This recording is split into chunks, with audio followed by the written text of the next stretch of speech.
Check, check, check.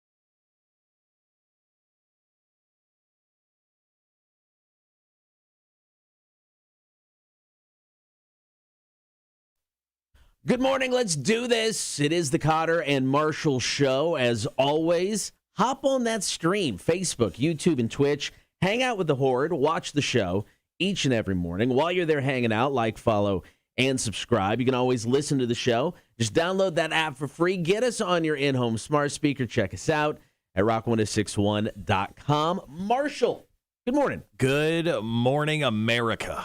Happy birthday to Snoop Dogg. What? 50 years old.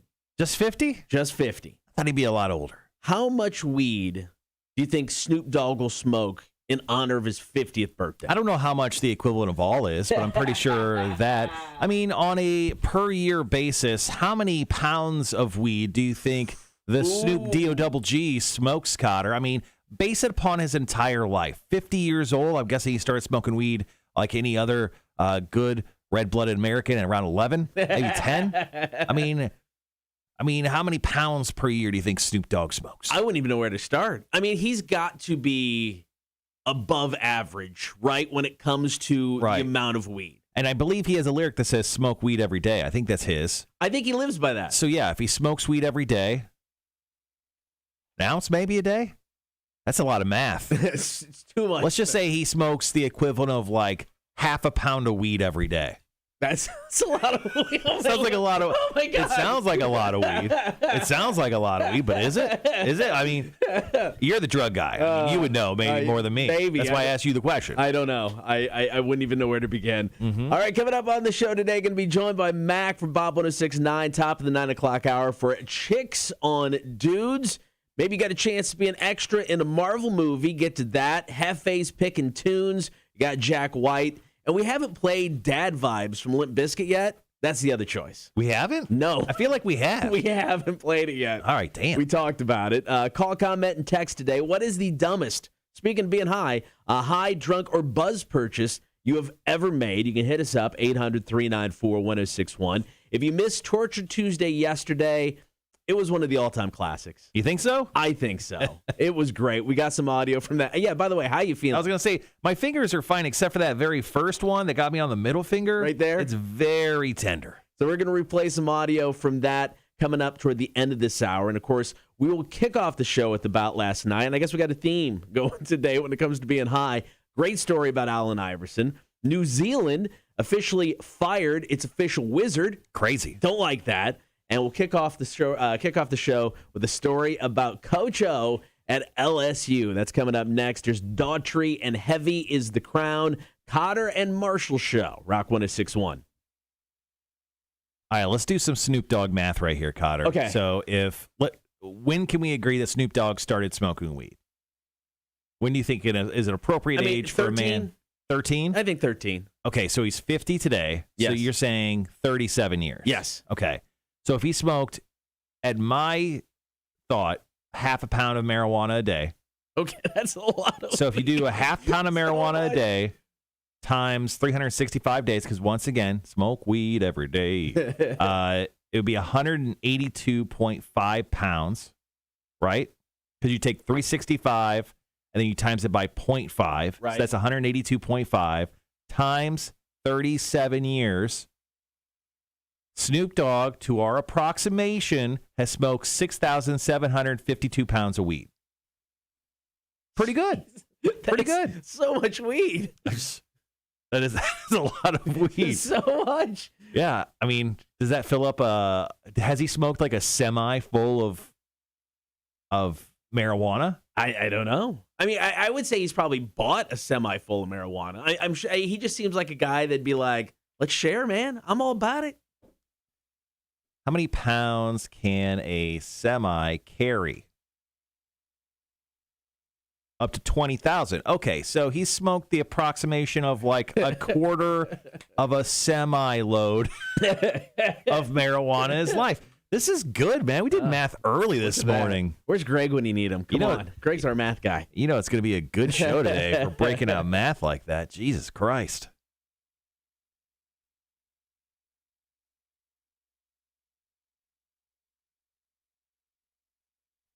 All right, where are we at? There it is. Daniela Gonzalez says 50 pounds of weed, I bet. Yep. So much. Heather goes, I can't math. I'm not in a hoodie. Cotter's in a hoodie. I'm in a track jacket. No hoodie. Yes. Pure mullet today. I guess the mullet does give the illusion of maybe a hoodie. It gives the illusion of something. Like I'm a fucking loser. But you've only got a year now. A year. Yeah, down to a year now. Yes. I'm kind of excited for that. Oh. See, it really has slowed down growing. Yeah. You know, like hair sometimes will just like hit a peak. It's terminal velocity. Yeah, it's kind of hit my terminal velocity. I mean, like in the shower with my hair like all the way like, you know, drenched. My hair is down to like here. It's ridiculous. So, I mean, it'll probably grow another inch or two maybe, but it's on its downward trajectory. Yeah, when I had the long hair, it got about halfway down my back, and that was it. It just stopped. There was nothing left after that. All right, so we have a Zoom call with Aaron Jones this afternoon. I have done no research. I started this morning. I'm going to do some after the show. Yeah, me too. I'm guessing not a ton on this guy, right? No, I mean, he's been around forever. So he's from Seattle. We'll get into this in a second. We'll be right back, guys.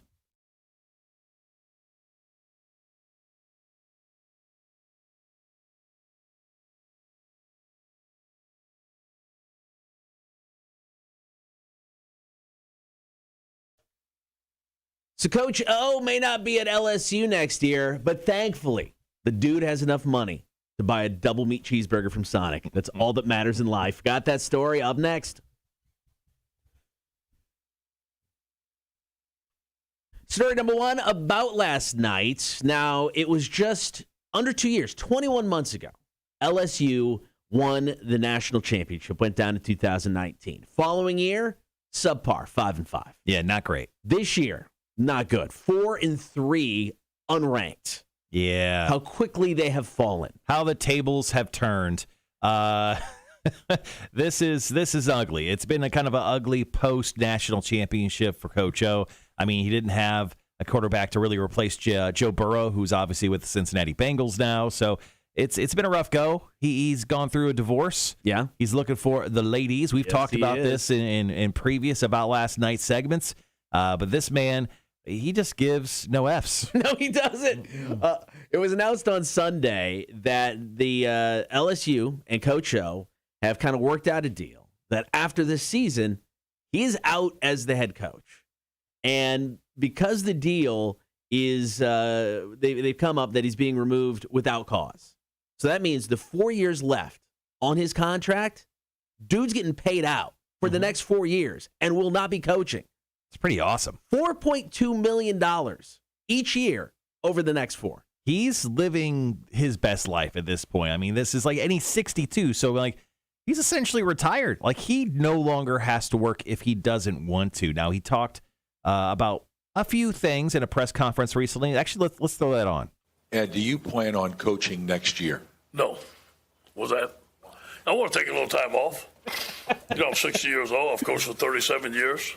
Got a Coke habit? I think I'm going to have enough money to buy me a hamburger, and every once in a while, maybe a double meat cheeseburger for Sonic. But I want to take a little time off to find out what direction I want to be in. You asked me if I think today I'm not going to coach. That might be different a month from now, but right now I want to take a little time off, spend with my kids. He answered that like, yeah, I was done coaching anyway. It wasn't that they wanted me out the door. I was just taking time off. It's my choice. Now, a lot of people have thought, well, how cool would it be Coach O came to Georgia Southern? Oh. And I've seen a lot of people not loving that idea, and a lot of people loving that idea. But I think Coach O is, I don't know. I honestly think he takes the year off. I don't think Coach O goes to Georgia Southern. No, I don't think he does either. I mean, I think it'd be cool for the program. Be great. You bring in a huge name. I think recruiting, becomes a little bit easier with a name like that. National championship under his belt. Now, the question is, I don't know what his deal is. If he takes another job, does he no longer get paid by LSU? I don't know, but I mean, I honestly would just take the next year and just get weird. You're 60 years old. You're already starting to get weird, like trying to pick up chicks at gas stations who are pregnant and married to people that you work with. Why not? Just get weird for the next year. All right, story number 2 about last night. I didn't know New Zealand had an official wizard, but when I did, I'm like, kind of makes sense. Right? But unfortunately, it is no more. Details coming up.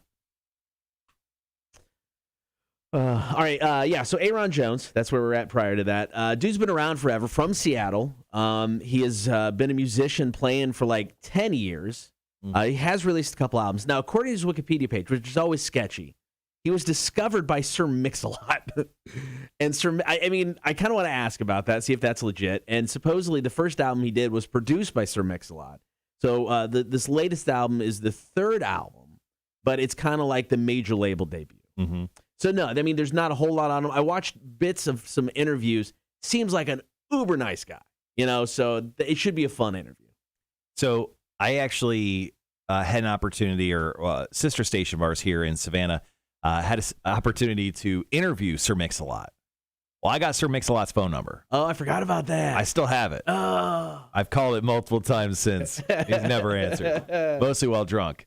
So I'm going to ask if Aaron Jones will confirm Sir Mix-a-Lot's phone number for me.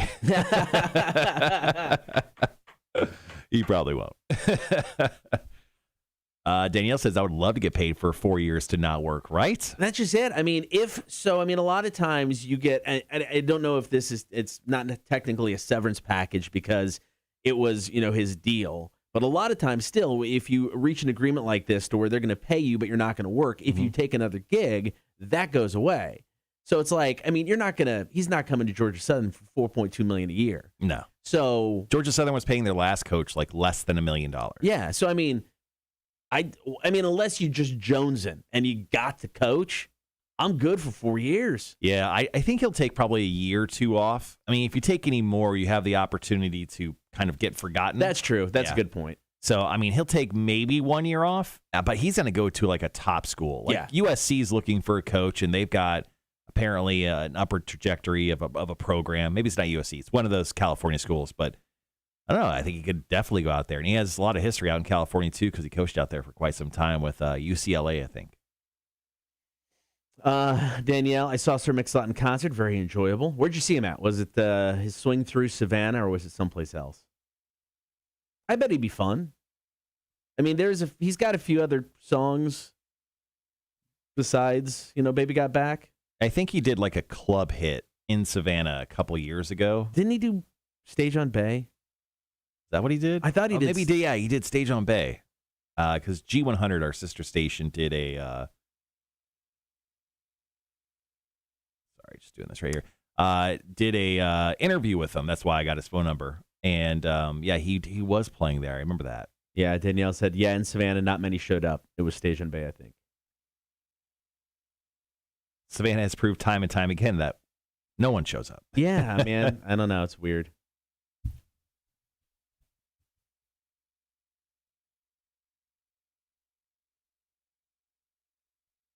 Let's see. So there is a new podcast about Victoria's Secret called Fallen Angel. It investigates what they call the, quote, very sinister ecosystem of the company, particularly founder Les Wexner's connection to Jeffrey Epstein. The podcast also talks to Victoria's Secret models about what they went through during the time with the company. Erin Heatherton, who turned to drugs after she turned 25 and realized she was getting just a little bigger. She said, quote, I went to see this nutritionist who started me out on this diet pill called phenamine, which my therapist later called bathwater meth. Sorry, bathwater meth. Dyslexia much? Maybe. I was just like, let me Lance Armstrong this because I'm renovating my condo. I can't lose my job right now. Jesus. Jesus Christ. Amphetamine is an amphetamine. It suppresses your appetite, also increases your heart rate and blood pressure. Jesus. Well, that's good. I mean, I wouldn't imagine the fine people of Victoria's Secret were really running a, Yeah. solid, up and up promotion business. So I got a phone call or email yesterday from a concert promoter, and it's officially official. And I don't know when it became official, but it's up on their website, so I'm going to talk about it. Okay. Saliva's coming Thursday, December 9th. What? So they're doing their Every 20 Years tour. So Every 6 Seconds was the album they did with Josie Scott, right? Yeah. So Josie Scott was supposed to come back to the band within the last 2 years. It was like announced, Josie Scott's coming back to the band. Apparently the band really didn't know much about that. Oh. So apparently Josie Scott looked like kind of a D-bag there. And then they decided, you know what, Josie Scott? We actually thought that was a good idea when you didn't talk to us about it. But now we're going to say it's not. And we're going to keep the guy that's been singing with the band for like the last 10 years. So they have re-recorded the Every 6 Seconds album with this new singer. Oh, wow. And they're on tour with it. Okay. So they're doing the Every 20 Years tour currently. And they are stopping in Savannah. Saliva is on December 9th. I just got an email yesterday, and tickets go on sale on Friday at 10 a.m. Where's the show at? Victory, North Savannah. Nice. All right, that's cool. So there you go. Saliva's coming. You may remember them from 20 years ago. But we'll have some tickets for that.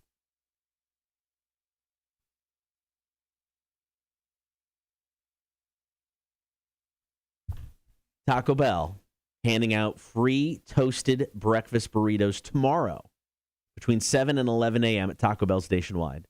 You don't have to order anything else. Just show up in person. They're not doing free deliveries. Oh, okay. So I get to go to can I do drive-through? I think so. You just got to show up in person. You can get a toasted breakfast burrito tomorrow for free, 7 to 11 at Taco Bell. Morning, Tony. Heather says, I saw Saliva in Biloxi in 2003. Were they good then? Was Josie Scott with the band in 2003? I want to say was he? I don't know. He took off pretty quickly. He did like an album or two and then jumped. Charles says, at their age, Saliva should change their name to Drooling. That's all right. Pretty good. How much time we got? 2:45. Cool. Where's that? Where's my wizard story? There it is. Yeah, a wizard, Harry. They were great. Cool. Let's see. Josie Scott was. Oh, he was in the band. This says until 2011. No, okay. I feel like he just did like 2 albums and then he left. That's what I was thinking too. I mean, it says he was on there in 2004, 2007. No, I mean, he did multiple albums with him. The first album without him, he was on Under the Skin. The first album without him was In It to Win It in 2013. Were they in it to win it? Oh. That was with singer Bobby Amaru. And that's the same guy that's been in the band since. Yep. So, cool. So it looks like Wayne Swinney is maybe the lone guy who'd been around through this whole thing. I don't know if he might not even be in the band anymore. So there's no original members of the band left? He's been on hiatus since 2021, so he's been on hiatus. I don't think there's anybody original left. So Paul Crosby joined the band in 2000. So he was there almost from the get-go, missed just the first album. He took a little bit of a break, but he's back. Yeah, that's it, man. Why does everyone taking breaks in this band? Is it that bad? I don't know. Interesting. So you have a kind of, sort of original member.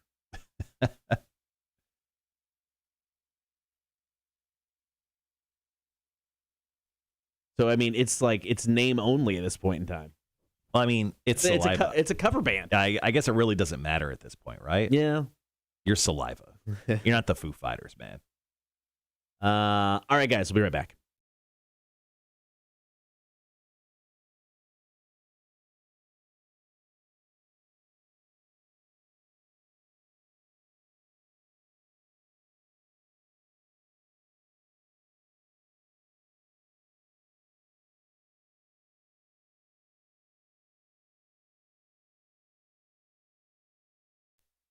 Bad news for wannabe Gandalfs everywhere. It no longer pays to be a wizard in New Zealand.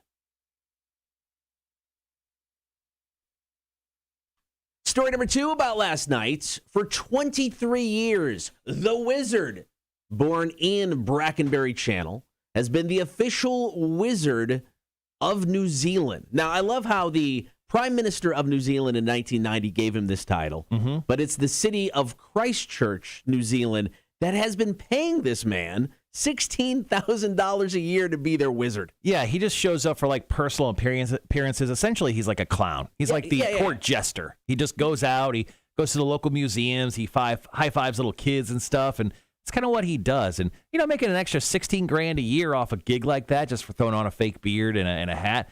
Pretty decent stuff. And the man is 88 years old, and I've seen a picture of him. He does not look 88. No, I agree. Now, he was hired to promote the city through acts of wizardry and other wizard-like services. Now, unfortunately, back in April, he appeared on television. And he made some comments about women that didn't sit well with a lot of people. Okay. He said, "I love women. I forgive them all the time. I've never struck one. Yet. Never strike a woman. They bruise too easily. It's the first thing. And they'll tell their neighbors and their friends, and then you're in big trouble." Yeah, not the best thing to maybe say on broadcast television in New Zealand. No. I mean, I don't know how many people live there, but enough to probably be offended by a comment like that. But I mean, also solid advice, never hit a woman, which is what I took from that. He should have stopped right there. I should have just, he definitely should have stopped right there. This is a bad look for New Zealand. I am anti this move, just to clear it up. Now, look, Ian Brackenbury Channel, 88 years old. Maybe he needs to retire, but to get rid of him completely, he should just be retired into the annals of wizardry history there in New Zealand. I mean, they should definitely hire a new one. I agree. Now, City Council sent him a letter that said basically his services are no longer needed. His presence didn't fit with its new tourism message. It's New Zealand. Yeah. Their tourism message is Lord of the Rings. Yeah, it's always going to be that. Forever. You should have a new wizard.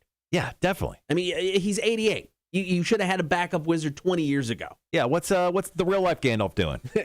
What's he Ian been up McClellan? to? Yeah, what's he been doing? I haven't seen him in forever. Enjoying life? Yeah. He's not going to become the official wizard. Why not? He's Ian McClellan. You pay him that amount of money. You give him a spot to stay. You're like, make one appearance a year, and we'll give you $36,000. What qualifications do you need to be the official wizard of a country? Well, you can't hit women. That's true. So anti-woman beating, and you have to have the pointy hat. Other than that, and a beard, maybe. I mean, so was this guy's beard fake?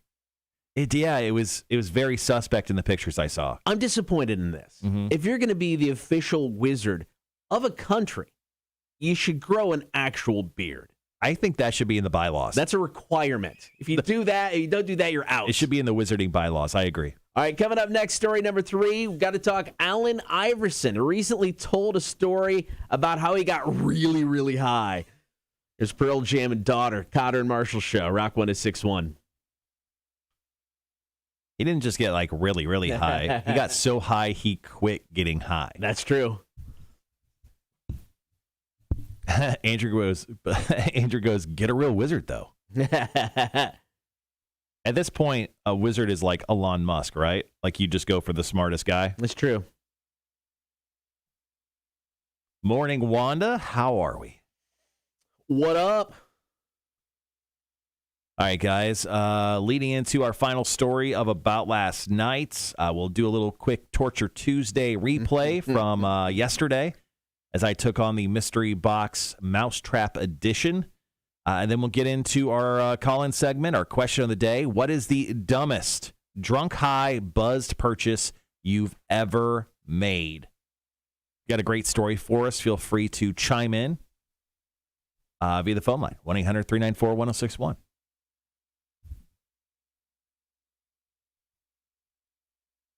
Started watching yesterday. Wasn't in the mood for Phantasm. I'm going to try something different. So I went over to Nightmare on Elm Street, and I'm like, you know what? I hadn't seen the 2010 reboot. Yeah, it's ugh. I gave it about 10 minutes. Wow, you only gave it 10 minutes? I couldn't do it anymore. I'm like, no, it just the whole vibe of it. It looked too polished, too slick, which is fine. I get it. You know, the quality of movies are better than they were in the 80s. They got a bigger budget than they had when they made the first few, Nightmare on Elm Streets. But there was just something about it that I'm like, nah, I'm out. Yeah, it's the entire movie's not good. And I love Jackie Earle Haley, who plays Freddy in that film. Not worth your time. Don't do it. Don't do it to yourself. What'd you watch instead? Nothing. Anything? I gave up after You that. literally just decided I'm just done. I'm going to go to bed now.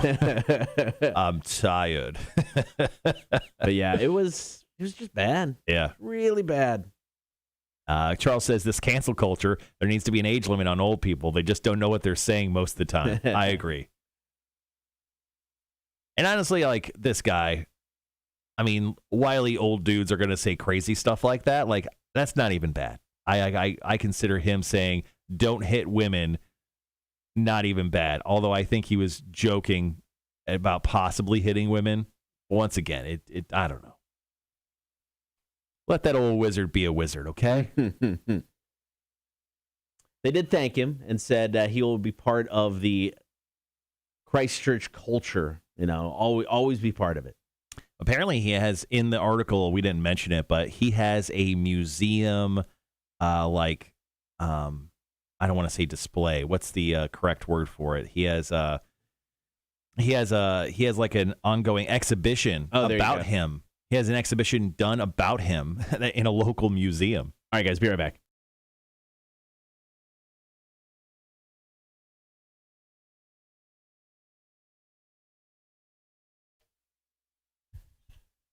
Allen Iverson once got so high, he decided to never get high again. And he recently told the story to GQ. We got that next.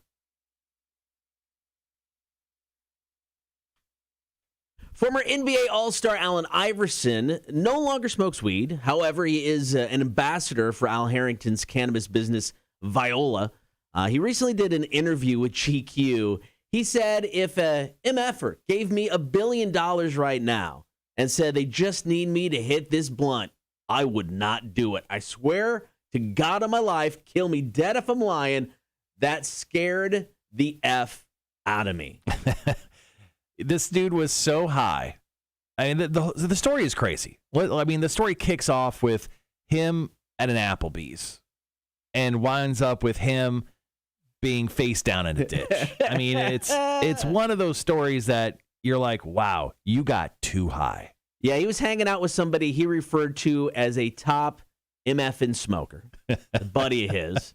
They're at Applebee's. And then Allen Iverson decided just like to embark on this quest. He was looking for Corona. Mm-hmm. Does Applebee's not sell Corona? I guess Corona wasn't served at Applebee's at that exact moment. I mean, that seems like a Applebee's type beer. Mm-hmm. Anyway, so Allen Iverson said, I start walking up an interstate. I'm on the interstate. Cars just flying by as he's trying to find a bar because I guess he got kicked. I don't know. It doesn't say if he got kicked out of the Applebee's. It sounds like he was just super stoned, and he really wanted a Corona. Like, that was his go-to beer when he was stoned. Right. So he decided just to leave the Applebee's and walk down the interstate looking for another bar so he can find his one ring, which just happened to be a Corona at that time. He eventually gave up, turned around, went back to the Applebee's parking lot, and then he just kind of started freaking out. Said the car door was closed. And he was like, I was waiting for it to open. Then I'm like waiting for somebody to pop out of the car and kill me. One point I even laughed, like, damn, I'm going out like this. So he got back to the Applebee's parking lot just to make it all work here. He got back to the Applebee's parking lot, but instead of going inside, because he didn't have his Corona, he just sat in his car for a while, and then he just like freaked out in a weird paranoid weed state, and then suddenly he woke up, but he was no longer in his car. He was face down in a nearby ditch. That's right. He said, "Wow, this is insane." He got up, and then he said he kind of sat down, and then he was instantly back. And then he decided never to smoke weed again. Yeah, that was it's just one of those high stories where you're like, I got way too high, and it like took you straight. You're straight edge now. All right, coming up next, if you missed Torture Tuesday yesterday, it was the Box of Mysteries Mousetrap edition. In my opinion, one of the all-time greats when it comes to Torture Tuesdays. I thought it was awesome. Because you didn't have to do it. Exactly. So if you missed it, we got some audio. That's coming up next. Hang tight. Cotter and Marshall Show. Rock 106.1.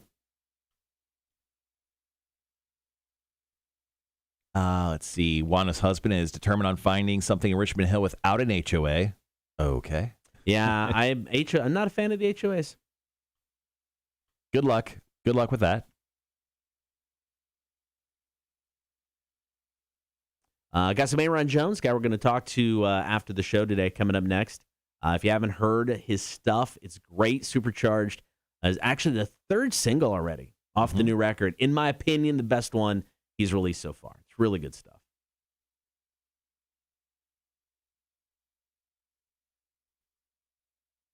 I'm going to go prep my coffee.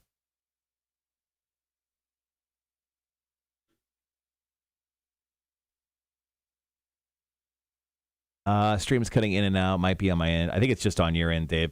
Try one of our different services like YouTube or Twitch. Facebook just may be one of those weird spots right now. Oh, Matt said it's Facebook's fault. That's why I started watching on YouTube. There you go. All right, guys. Well, thanks for joining us nice and early this morning. Mullet's extra ugly this morning, so I appreciate that. It really did its job while I was sleeping. Like Cotter said, coming up in just a few moments, we're going to be replaying a bit of Torture Tuesday. We'll have that video. It was supposed to be done yesterday, but Xfinity decided to not work at my house until about 4:08 p.m. So I just sat at my house and just looked at the wall for a while because my job is mostly internet-based. So sadly, was not able to get the Torture Tuesday video done. Had to, do the rest of my job very quickly because I was without internet for a couple hours. But we'll have, hopefully, that Torture Tuesday video done today, and I'll be able to get it up, and you guys can relive it forever.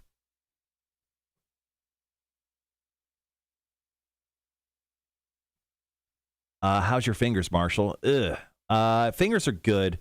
The first one that hit, that first mousetrap that really hit like my middle finger here, it's still pretty dicey. It's painful from the knuckle all the way down to the other little knuckly deal, and it's very tender right there with some slight bruising. I don't know if you can really tell in the camera or not. Maybe, I don't know, but not too shabby. I knew my fingers probably wouldn't break from the Torture Tuesday itself.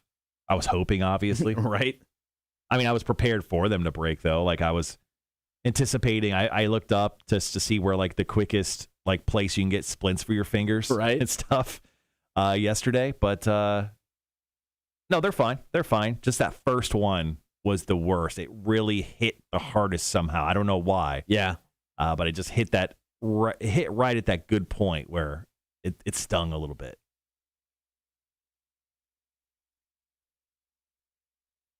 So we're in commercial breaks right now. Then we'll come back with Torture Tuesday.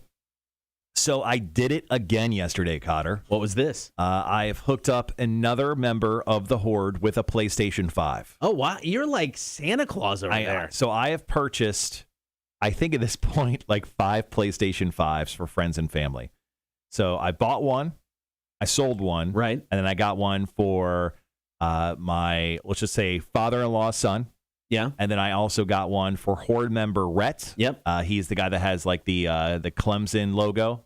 And then I purchased one for Tony. Okay. From a Perfect Touch Massage just yesterday.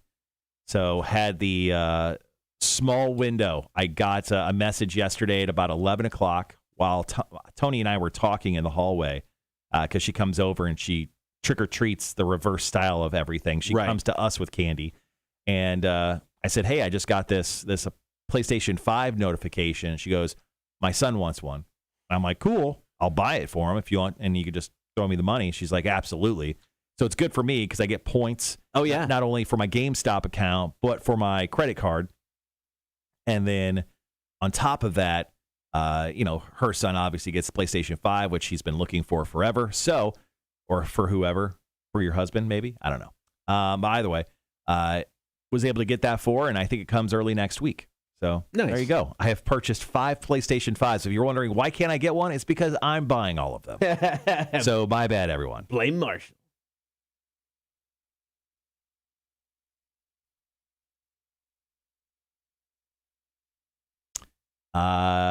Tony goes, best wedding gift ever for my husband. Son wants an Xbox X. Oh, okay. I could probably help with that Xbox X too, just so you know. I have a skill. I spent hours last December learning how to. You got really good. Yeah. You got really good. I think I mean, if I purchased a PlayStation 5 every time I could, I would have a lot more PlayStation 5s than Xbox X's. Just sitting in the house. Yeah. Using them as coffee tables at this point. They were selling an Xbox X mini refrigerator yesterday. It came out for pre-orders. It was $100, and it's just a small fridge. It sold out in seconds. It was getting resold. So there's a website called StockX, right? StockX. That's where you can go to buy hard-to-find items at a pretty high markup. Right. So this refrigerator that they just put out that looked like an Xbox X, they sold it for $100 on Target.com. Right. At StockX.com, they were selling it for $540. Come on. How many people bought it thinking they got an Xbox X or whatever and realized later it was a refrigerator? Oh, I don't know. I don't know. I mean, the listing said refrigerator. I know, but somebody just got excited. It's like, oh my God, $100. Ah. It's poor. Either way, just ridiculous.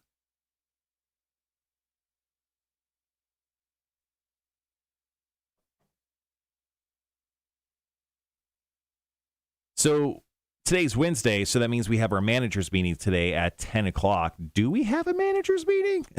We haven't had an actual meeting in a while. Yeah, we haven't had a meeting in a couple weeks just because of everything going on. I don't know. It's a good question. Yeah, because I'd rather not, because I have to research a few questions, then I have to actually prep all of our vehicles, because tomorrow is the Goodwill remote. Oh, it's true. The grand opening of the Palmetto Goodwill in Bluffton. Free lunch from Street Meats. Oh, dude, Street Meats is legit. The Hampton Lake Dancers will be there. Oh. What else is going on there? It's a sea turtle demonstration. How do you demonstrate sea turtles? Sea turtle patrol demonstration. Oh, okay. Whatever that is, it's going down tomorrow. So I'm with Sea Turtle Patrol. I mean, it's like legitly the people that go out to the beach and like watch the sea turtle nests. Okay, I know it's a thing on Tybee. I mean, it's like once they find nests and they get ready to hatch, there'll be people out there watching them to make sure nobody disrupts them. Yeah, it was just a bullet point. So that's all I got for you, pal. All right, guys. 20 seconds. Be right back.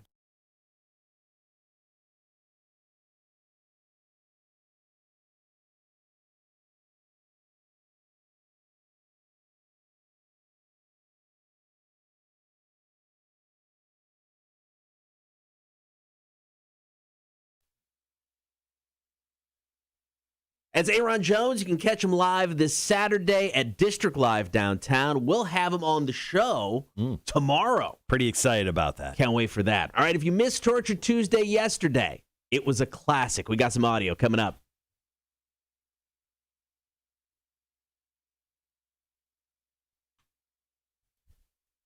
Dating back to the afternoon show, the work release program, we had talked about including mousetraps in Torture Tuesday for years. Just never got around to it. Mm-hmm. You introduced the box of mysteries. Right. And it was like, oh, this is a perfect way to introduce mousetraps. We'll hide them in the box of mysteries. So yesterday, you faced trivia questions based on computer mice, mice and pop culture, and mice. Didn't do well. with the trivia Was questions. I 0 for 6? Yeah, you were. Oh, damn. And every time you got one wrong, you had to stick your hand in the box of mysteries and feel around for the mouse traps until they snapped. And you really went above and beyond. Because I was like, question 1 mousetrap. Question 2. You're like, no, keep going. And I want all of them for the final question. Right. I thought that was the appropriate thing to do. I mean, when it comes to Torture Tuesday, you don't want to hear me get off light. You want me to be in pain. You want me to go all the way. And of course, if you were watching yesterday, thank you for joining us on the live stream, Facebook, YouTube, Twitch. Every single morning we stream our show.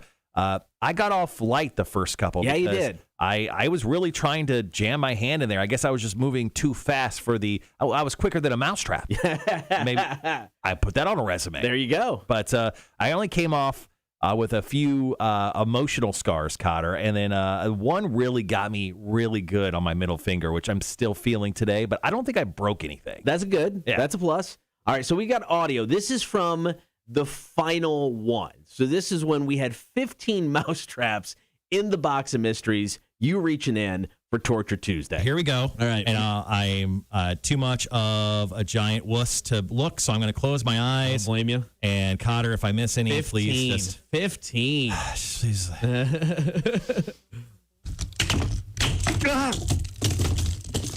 So many. Okay, am I missing any? There's like 4 left. Okay. Right there, down.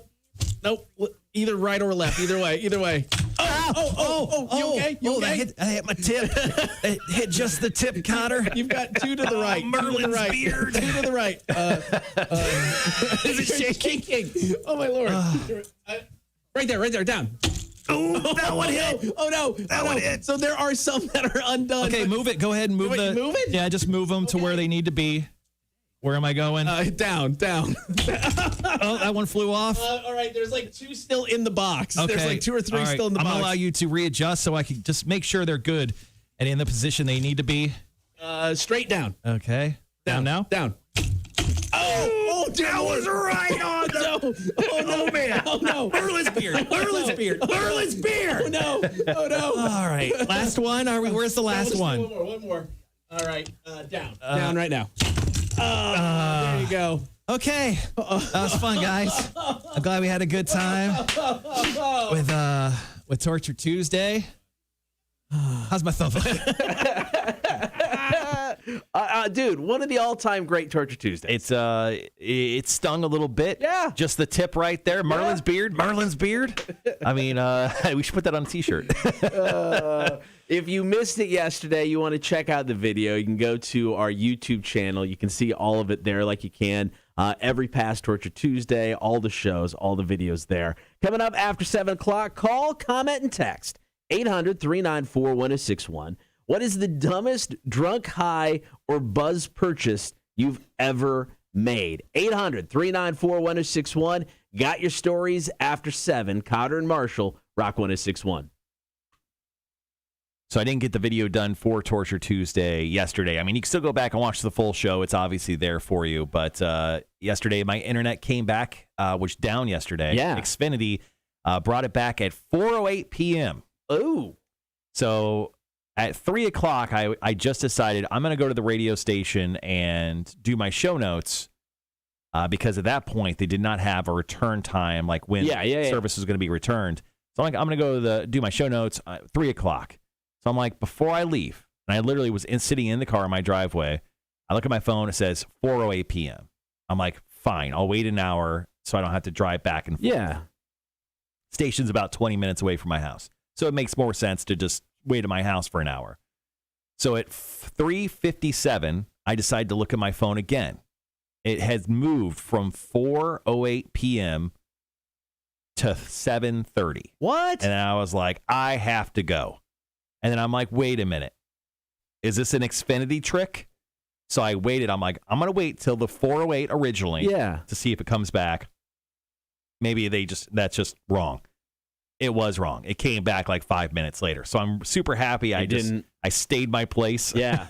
Interesting. Yeah, and Xfinity came back. But yeah, I don't know. It was like my street that was down. That was kind of it.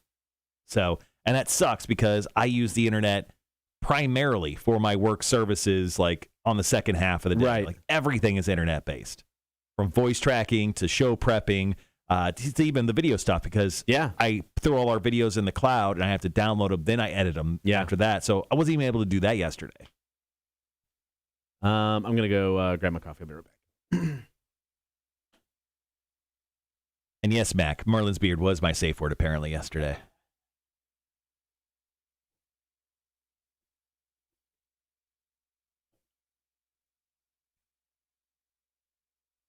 All right, guys, our question of the day. What is the dumbest drunk, high, buzzed purchase you've ever made? Once again, what is the dumbest drunk, high, buzzed purchase you've ever made? I've got a great story that I'm going to share about my wife and I that we went and bought drunk one night in Vegas. But that is the question of the day. So go ahead and share your stories with us. Once again, what is the dumbest drunk, high, or buzzed purchase you've ever made? Feel free to drop your stories into the chat. You can also call us, 1-800-394-1061. Text us at the same exact number. But that'll be our question of the day that we'll get to here in about 10 minutes.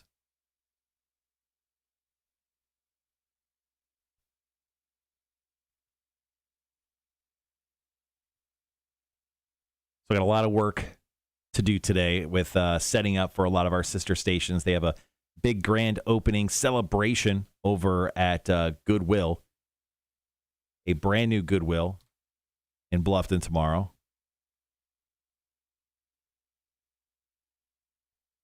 So I'll be setting that up, and then we have an Aaron Jones interview. I think we're talking to him at 12 noon today. Yep. So we'll chat with him today. I think you said he's going to do, is he still going to do a song for us? Yeah, he's going to play a song. Nice. There haven't been too many that have wanted to do the song over Zoom just because quality and stuff. But they were like, look, he launched his basically major label debut during the pandemic. He's got this down. Nice. He is a Zoom interview pro. So I guess we can really split his interview up into 2 spots tomorrow. We can do the interview and then, Yeah, tomorrow's show's like done. Yeah, tomorrow's show's. Let's see, we got Aaron Jones on the show tomorrow. What else do we have on the show? Hefe, the new music beta fish. We're doing him today. Oh, yeah, we moved to Hefe today. Just because we had so much for we tomorrow. thought there was more. Now, what else is there? There's Quizzed in the Face. Quiz in the Face. You're getting quizzed in the face tomorrow. Yep. Yeah, I don't remember what else. Stuff. Big guy Frank Sikowski. There you go. Hopefully. Did you contact him? God damn it. No. Jesus Christ. Jesus Christ. It looks like we're getting more Welcome to Rockville tickets as well. Oh, nice. You're not going to have anywhere to stay, but we'll give tickets. You drive there and back every day. Yeah. Nothing says party on, Wayne, like a 3.5-hour drive. How long did you say Jacksonville was? It's like an hour-ish. I mean, stay in Jacksonville. Yeah. There's got to be a place to stay in Jacksonville. Tony says, just saw the candy post. Thanks, guys. Oh, yeah. That was Cotter. You're welcome. I saw that and instantly thought of you. So I've been telling myself for the last 2 weeks that I should probably go get my beard trimmed up a little bit. Yeah. It's looking a little ragged, a little haggard. Yeah. So I think I found a spot. I found a new spot that Okay. I'm gonna go check out, get my stuff trimmed up. Where's it at? It's on Ogeechee. It's called Savannah's Traditional Barber Shop. And it like just showed up on my feed one day. But I go to the pictures of of their stuff. Yeah. And I'm like, I have seen half those dudes in Savannah. Like I've seen really? Yeah, like all the dudes in these pictures. And I'm like, I don't know that guy, but I know that guy type of spot. Right. So That's cool. yeah, I gotta go get this trimmed up. Yeah, it's like the bad thing, because I got my hair cut a month or so ago. Bad thing about cutting my hair is now I have to continue to cut my hair. Mm-hmm. Or if not, it just starts to look like it does now. It's like a shrub on my head at this point. So yeah, I gotta get. You let it go to an egregious bush. Yeah. At the beginning of the year. Yeah, well, yeah, that was pandemic hair. Mm-hmm. So I'm gonna have to go in and yeah. Well, you had pandemic hair and no beard. Are you keeping the beard? It depends. You told me, you said, I think I remember this exactly. During the stream one day, you're like, someone mentioned something about your beard. You're like, Yeah, I just let it grow out, and I think you said something to the fact that you weren't going to keep it. It's been months now. You've kept it. Here's the thing: lose weight, beard goes. Gain weight back, beard stays. Okay. I'm in a gaining weight phase right now, so Right. beard will stay until. Well, I mean, you're stocking up for the winter. Yeah, beard will stay until I decide to lose weight again. Yeah, you got to pack pounds on for the winter because you go into hibernation. Which is, I lose weight. I go on a diet, a legit diet, about once every 3 years. I lose weight for about 9 months to a year, and then it all comes back. That's my routine. What do you think your biggest weight gainer is right now? What's the one food that you're Beer. It's beer. It's beer? It's beer. I mean, yeah. Are you drinking every night? No, not every night, but still beer. I mean, it's not like I'm eating excessively. Yeah. You know, we're trying to not diet, but watch-ish a little, what we eat. But I mean, I typically don't eat breakfast. Right, we don't. I don't eat breakfast. I'll eat lunch when I get home or something like that, but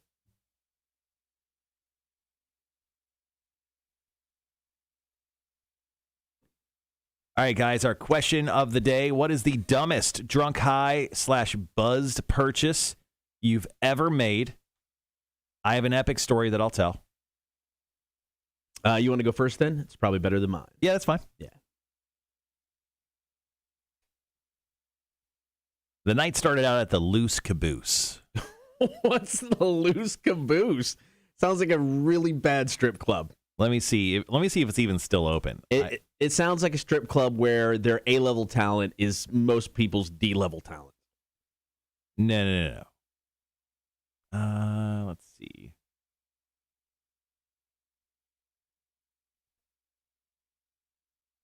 Dude, that barbershop you're talking about, $25 haircut. That's fantastic. Some places you go into are like, it's $45. Sadly, it's closed, the Loose Caboose. So the night started out at the Loose Caboose. You know where the Palms is in Vegas? Yeah, roughly. Yeah, so not on the strip, but slightly off the strip. Right. The night started out at the Loose Caboose near the Palms, and it ended in a dirt lot next to a sex store. All right. So I'll tell that story. Yeah, yours is way better than mine. We're starting there. We're starting there, man. That's what we're gonna do.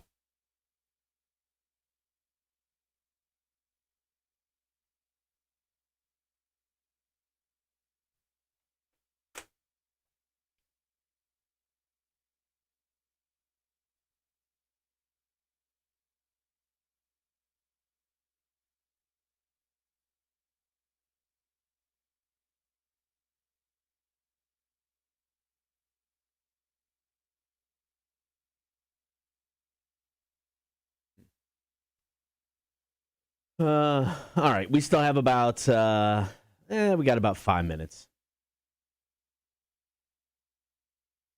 You an Ozarks guy? You watch that? Yeah, love that show. Okay. Final season comes in January. Oh, is that when it's coming? Yep, January. Yeah, that's what it looks like.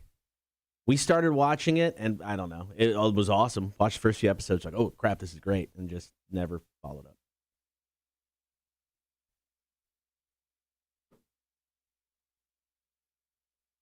Ozark is a really, really fantastic show. Definitely worth checking out. Stacy from our sister station, when they were filming in Savannah, was an extra on the show. She was an extra. I don't think I ever saw her. I don't know if she was actually ever shown on camera, but she was there. I thought she said she was on. I don't know. I don't remember. That was a few years ago. I watched the show, and I remember her telling, she was like on the casino boat. Yeah. I watched the show. I did not see her. I mean, I wouldn't say I'm like exactly looking for her, but Right. I did not see Stacy at all on the boat. I did the extra thing once when they filmed CBGB, which is one of the worst movies ever made. Congratulations. With, the cast is insane. It's a great cast. The movie's garbage. So it was at the Jinx. It was a live music scene. We were extras.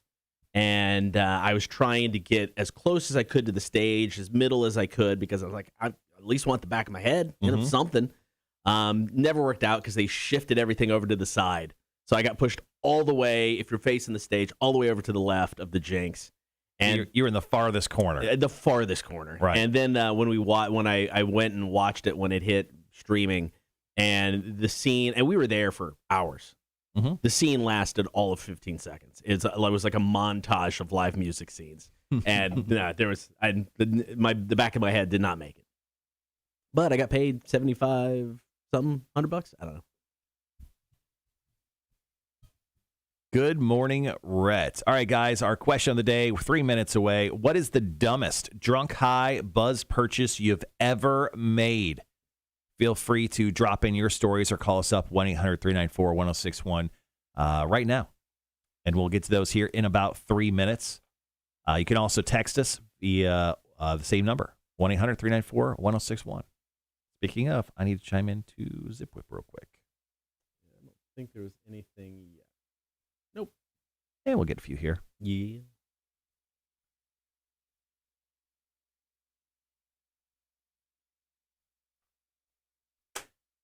So how do you want to work this? Obviously, I'll go first with my story. Yeah, you go first. There are several we got from the Facebook page. That was pretty good. Let's see.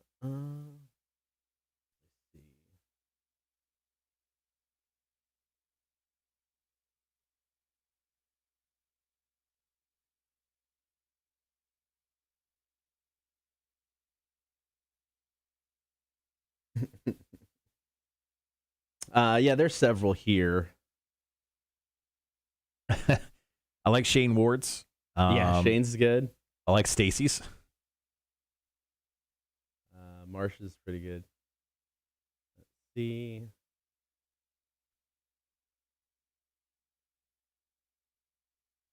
Blaze is kind of funny.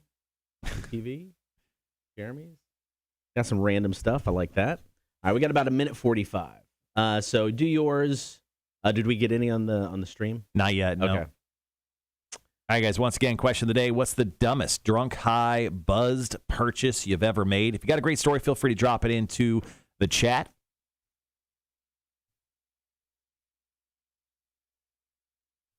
That's probably going to go. Oh, that can go there. For example, I bought a Saturdays Are for Getting Tilted t-shirt from Barstool once while I was drunk and did not remember it until the next day. Why did I buy it? I had no idea. Just thought it was cool at that point, I guess. All right, got a minute to go. I can read a couple off of here. Yeah, Cheers. just I'll tell my story because it's a bit of an odyssey. Yeah. And then wrap up with a couple there. Okay.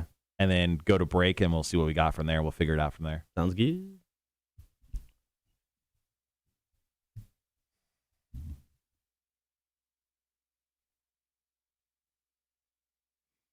This story didn't even occur to me until about 30 minutes ago. Always the best. All right, guys, we'll be right back.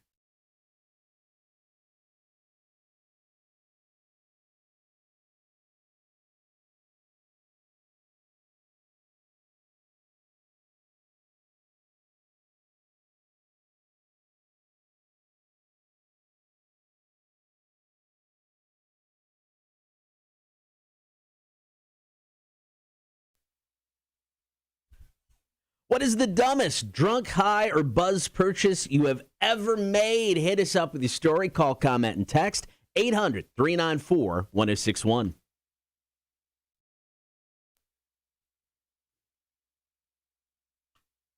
Good morning. Thank you for being part of the show today, on air and on the stream. If you haven't done the stream, join the Horde. Hang out each and every morning, Facebook, YouTube, and Twitch. Throw us a like, follow, and subscribe while you're there. Marshall, today we are talking about the dumbest drunk, high, or buzz purchases people have ever made. If you've got a story, hit us up. Once again, call, comment, and text the number 800-394-1061. My story actually kicks off within the first, I think, 2 or 3 years of my wife and I dating. At this point, we know each other very well. Yeah. We're going out to a bar. Now, she knows a guy named Tony that she just knows. Sounds like a guy you know. Yeah, Tony. Tony. Hey, Tony. Gabagool. So Tony works at the Loose Caboose. It's right next to the Palms on Flamingo in Las Vegas. It's right off the strip. And for us, the drive is like 10 minutes away from our house. I've got questions about the Loose Caboose, but we'll get into that Yeah, later. we'll get into that later. So the Loose Caboose is just kind of a grimy kind of everybody bar. Okay. Totally cool. So Tony takes care of our bill. So we are hammering Oh, nice. Jack and Cokes. Like, for some reason, there was a fire sale, and we had to drink all of them as quickly as possible. I mean, we are slugging Jack and Coke, Jack and Coke, Jack and Coke. It gets to be about 11 o'clock at night, and I'm like, we should probably leave. So we left, right? Yeah. This is where the shenanigans begin, because for some reason, we decide to go to an adult store. Now, in that adult store, we kick open the doors like we were Leonidas from 300. Like, this is the dildo store. So we kick the doors open, and my wife, who swears to this point, once again, she's my girlfriend at the time. Yeah. She swears she's never been there, nor does she know anything about any of the apparatuses in this store. She kicks the door open, and she beelines directly to the gigantic glass dildos. That's right, Cotter. So and then at that point, she is, once again, the meme of Zach Galifianakis from Hangover doing all the math, like equations and stuff. She's staring at that wall for a good 2 minutes, not saying anything to me. And then she picks up, and I'm not joking, Cotter, the largest glass dildo made ever. This thing is about 1.5 feet long. What? It's got the girth of a cucumber. Oh, jeez. Like the big one. Right. Not the organic ones, but the ones that are like steroid up at Kroger's. Pumped with all the drugs. Pumped with all the drugs. This thing is gigantic.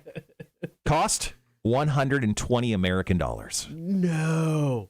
Guess who paid? No. So I don't know why. In our fit of Jack Daniels rage, being buzzed, I bought a $120 gigantic glass dildo. Now, we woke up in the morning. Yeah. We both looked at each other. It's still in the package. Okay, good. It wasn't used. Okay, good. There was no using You of the both look at each other gigantic going, what did we do with that? glass dildo. So we gave it a name. I forget the name at this point. But at that point, we thought it was so hilarious that we would then put it in anyone who'd like come over and stay at the house. Right. We'd put it in their luggage. So our glass dildo has been to Alaska, to Florida, to Illinois, and all the way back to Las Vegas. So, that was my drunk, buzzed purchase. So you don't have it in your possession now? I still think it actually, You do? it's within my household, yes. A gigantic, world-traveled glass dildo. Oh, God, that's great. You're welcome. 800-394-1061. What is the dumbest drunk high buzz purchase you've ever made? When you're drunk, you sometimes tend to buy more booze. Shane bought a bottle of booze off a shot girl. Right. I mean, they're just there to upsell you. Yeah, 100%. He's in a club. If you buy a bottle of booze in the club, you're dropping what? A minimum $100. No, like $250 to $500, depending on the alcohol. Yeah. Okay. All right, what do I know? Didn't hook up, he said, but positive side, did throw up. I mean, if you're dropping $500 on a bottle, you're drinking the bottle. You sound like a frat guy. Well, I'm not gonna hook up. I'm gonna throw up.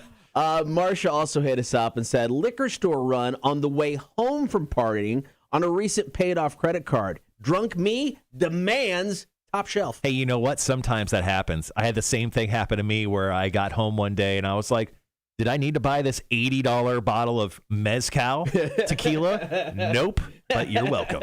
800-394-1061. What is the dumbest drunk, high, or buzz purchase you have ever made? You can call, comment, and text now. 800-394-1061. More of your stories after Rise Against their latest Talking to Ourselves. Rock 1061. Thank you, MK Ultra. Rhett, thank you. That was, I told you, it was an odyssey. If you heard me talk about that story before the break, that was an odyssey of a story. I don't know if I've ever heard that story. I haven't told that story many times ever. Yeah, it's like that's the first time. That's good. That is an epic story. You're on a roll. I mean, yesterday was Torture Tuesday, glass dildos. I'm retiring. Oh. I'm going to retire right now. I'm gonna just go ahead and go back home, get some sleep. My internet's probably still not working. Thanks, Xfinity. You know what's really going to be funny is when Xfinity sponsors our show in a month and I have to talk. Really not. Xfinity's the greatest. 2.5 minutes. They have internet that works. Yeah, the Loose Caboose, man. It was the joint right next to the Palms for a while. Tony would hook us up. I mean, we would just tip them. We tip them like $60, you know? We tip them a egregious amount, but we just hammered Jack Daniels that night. Oh my God.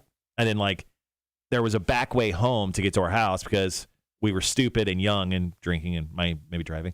And my wife was driving, and we went directly to the sex store, and it was right next. I didn't add this part, but it was like empty road, a bright, shiny, like 7-Eleven, right? You know, lights in the sky, sex store, and then a dirt lot. And there was no parking, so you parked in the dirt lot, and then you walked over. I just imagine as you're kicking down the door, you know, it's in slow motion. You got some cool like Rolling Stones song playing in the background, and you say like a Tarantino film. Yeah. You know, you claim, you know, the wife is like that, have never been there, but she walks in and there's like Nicole.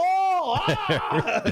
I'm not kidding. We walked in and she walked right to the giant glass dildos. Now, I mean, it was like straight back and slightly to the left. Right. But like, I'm talking, knew what she wanted at that exact moment. All right. My story is not that good, guys. I'm just straight up honest. I'm kind of embarrassed. You know what you should do? Now. Actually, just tell my story. So my wife and I are in Vegas. Just slightly change it, and like change the location, but do the same glass dildo story right now. Oh, man. Do the whole Leonidas, whatever it's named. I got it right the first time. Good morning, Mamacita. Good morning, Sean, as well. Hey, what's up, Sean? What's up, man? Halfway through the week. We made it, guys. We're currently at our average of show. I know, right? We got to do a full week of shows. I don't know. I don't know if I can handle it. Next week's a full week of shows, too, man. God dang it. All Don't right, worry. We're taking some time off in November. Be right back, guys.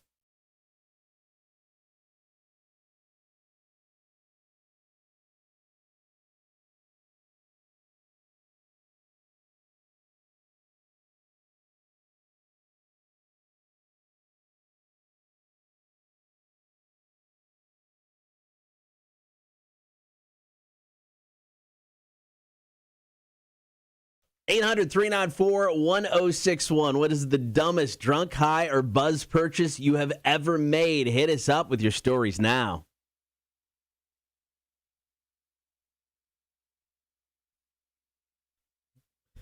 We are taking those calls, comments, and text. 800-394-1061. What is the dumbest drunk, high, or buzz purchase you've ever made? Unfortunately, mine does not involve free booze in Vegas. Mm-hmm. Mine does not involve a foot-long glass dildo. Foot and a half. A foot and a half, I'm sorry.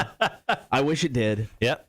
Years ago, before we had kids, my wife and I were drinking heavily because it's just what we did.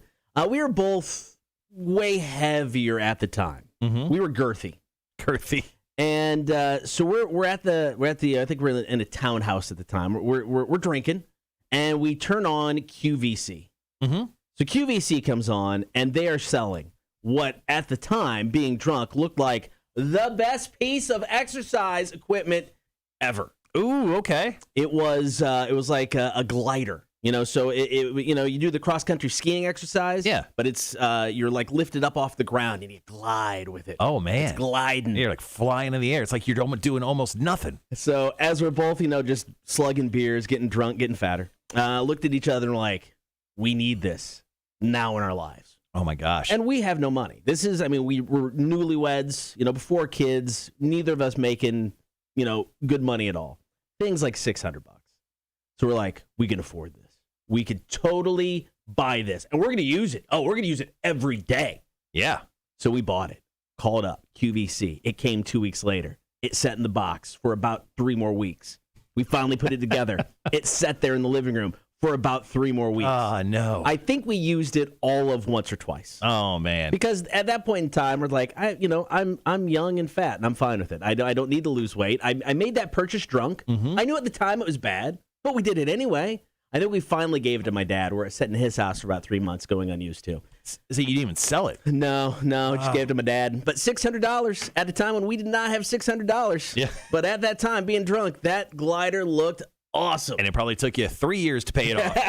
Yeah, right? It's horrible. Horrible. All right, guys. Well, once again, our question of the day is, what is the dumbest drunk, high, buzz purchase you've ever made? Now, Anna hit us up on our Facebook page, and I love this one because this seems like something I would do. Like, drunk Marshall sitting on the couch watching, like, UFC fight night, not really paying attention to it, looking at his phone, finding this, I would definitely do the same.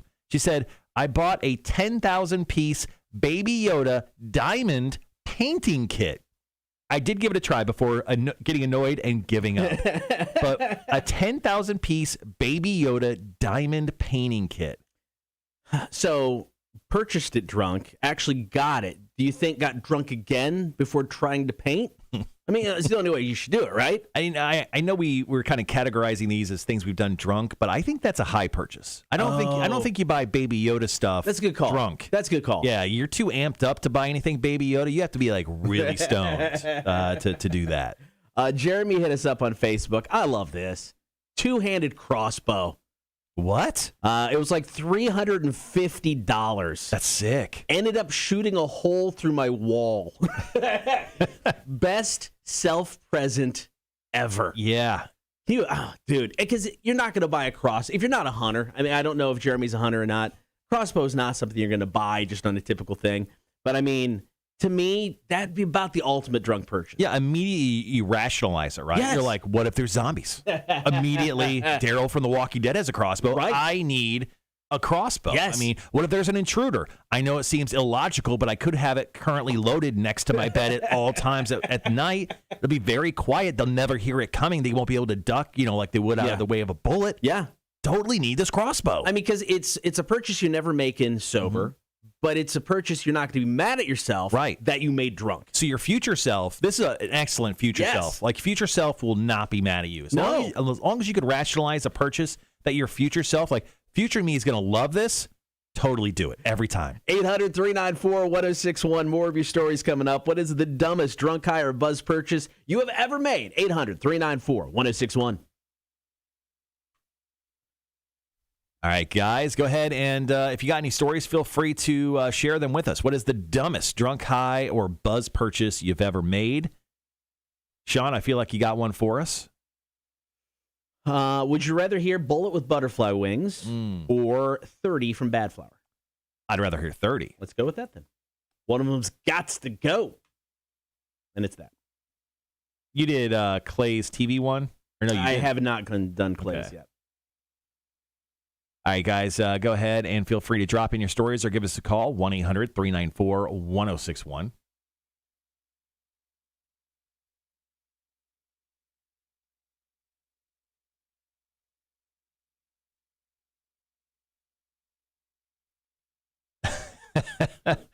Morning, Holly. How are you?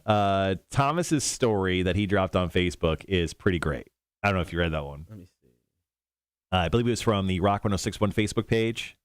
Did I not grab that one? Thomas Baraski. It includes LSD and children. Oh, I don't know if I saw that one. I'll use that one. Okay. Yeah, that's cool.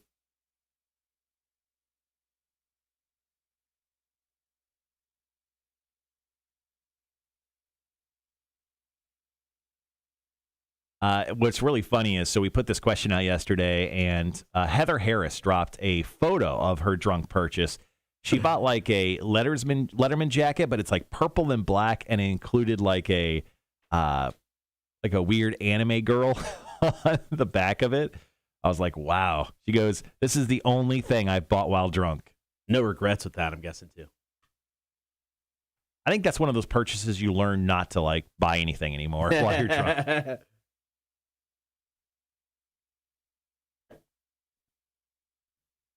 I mean, that's something you buy sober in the 1980s.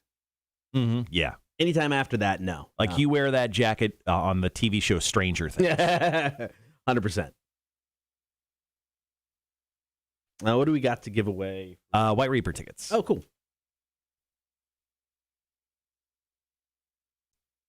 White Reaper plays Tomorrow? I believe it's 21st. Yep, tomorrow. Okay. A white arepa. Reaper, not raper. That's a plus.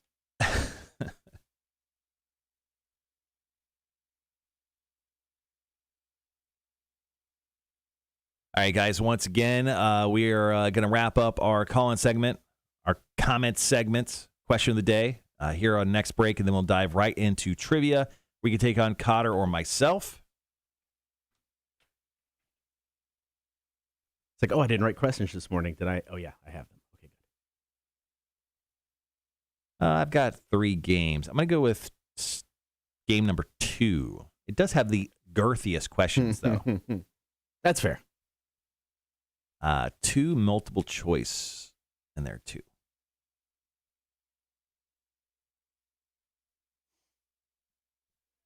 I will say I think my games have been a little bit tougher because I've done that on purpose recently. Yeah. Because I thought my games were too easy. This is back to being an easy game. Yes. I think this is an easy game. Here's the thing, and I don't say this in a way to brag because I tend to do better when it comes to people against the harder one, when it comes to the harder ones, and the easier ones are the ones I effing lose. So I'll probably lose today if you pick me.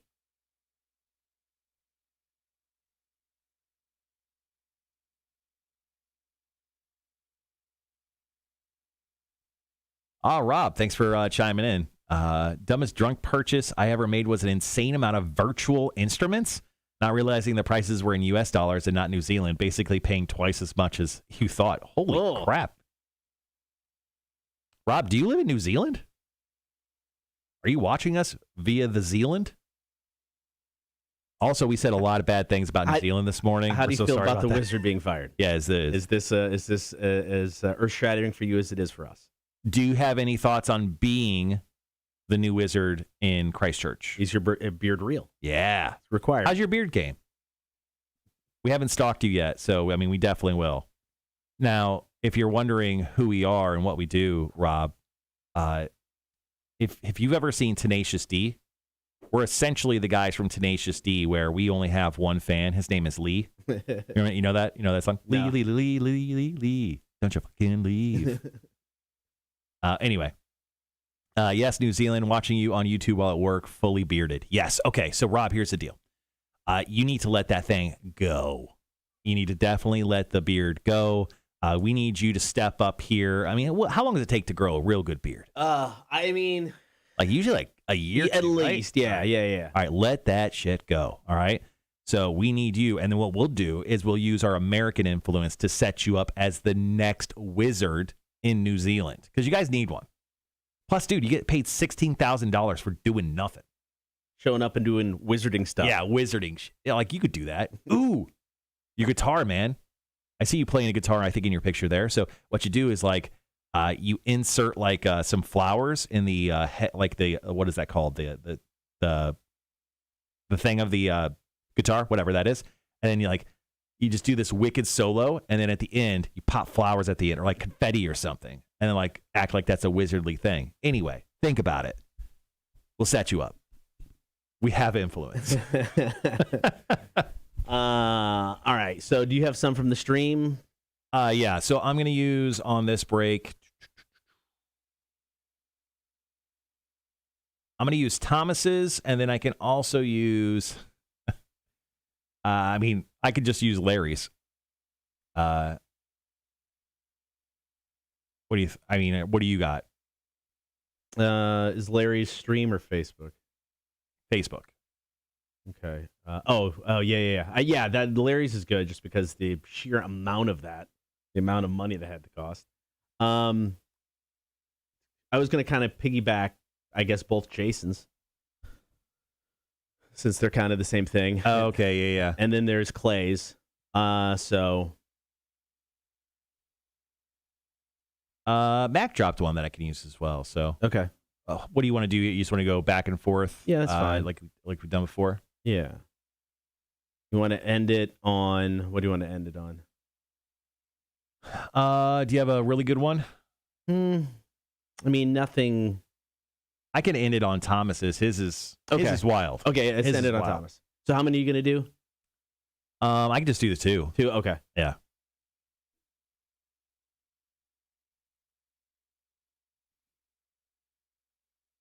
All right, I'll start. I'll go back and forth, end on top. Cool. All right, minute 45. All right, coming up after this, we got Trivia Guys. Going to have you guys test the might of Are You Smarter Than a Community College Dropout? You take on Cotter or myself. Who went yesterday? I think It was, I did. I took on Vic yesterday. Oh, you took on Vic yesterday. Yeah. Vic put up a fight. It was He struggled. the strongest showing I think I've ever seen from Vic. Yeah. I was worried for a second. It was 5-4. Cotter barely won. I think you would have quit the show. I think you would have quit the show if you would have left. even tied. Yeah. Yeah.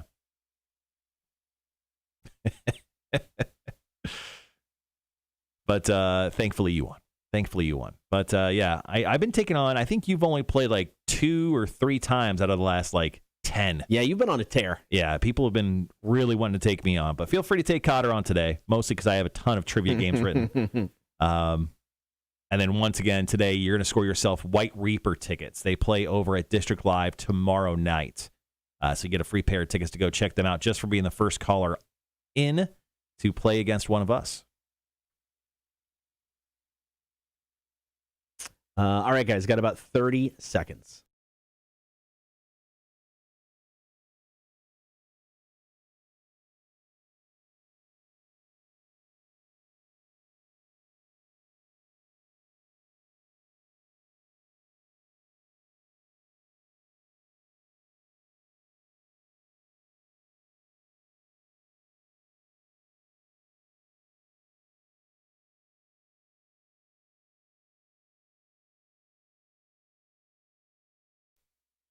What is the dumbest drunk, high, or buzz purchase you have ever made? 800-394-1061.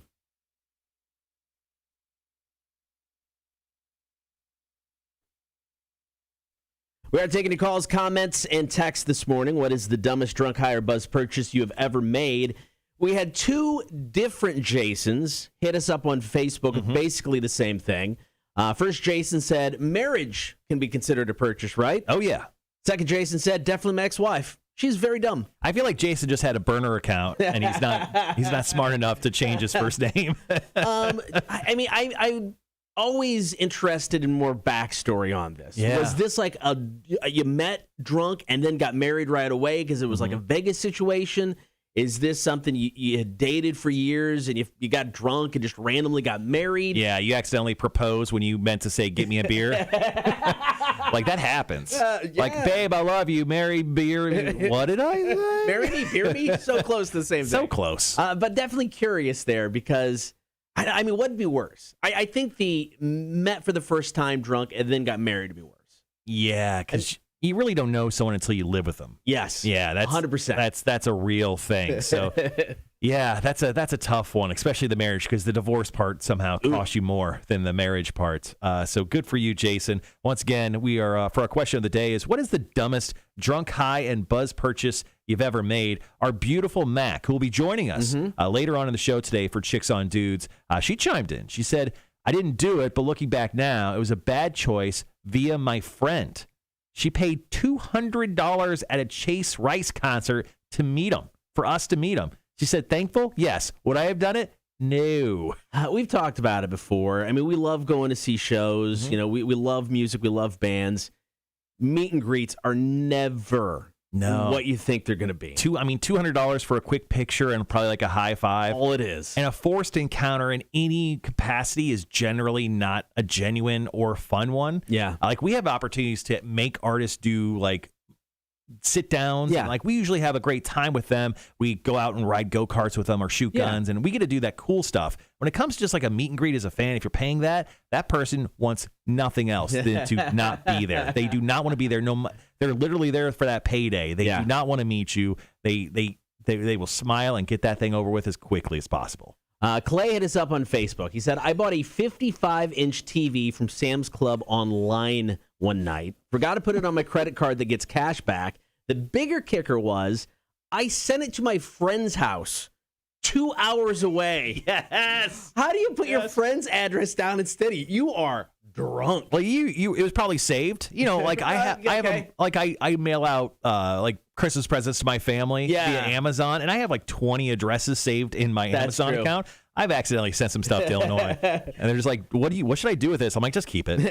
But it's a glass dildo. What do I do with it? I don't know.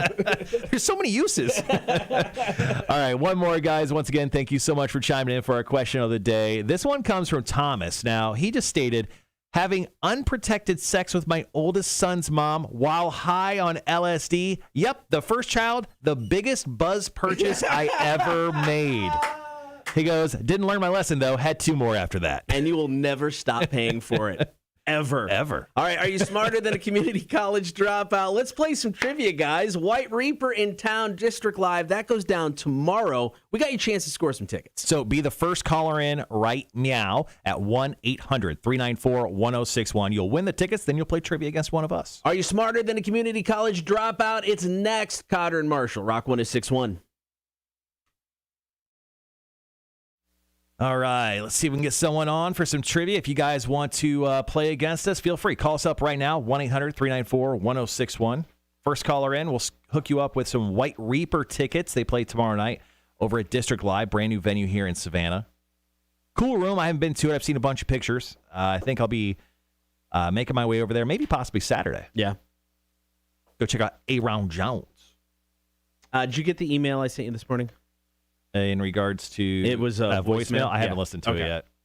I'm guessing it's probably Aaron Jones associated. No, it's not. No.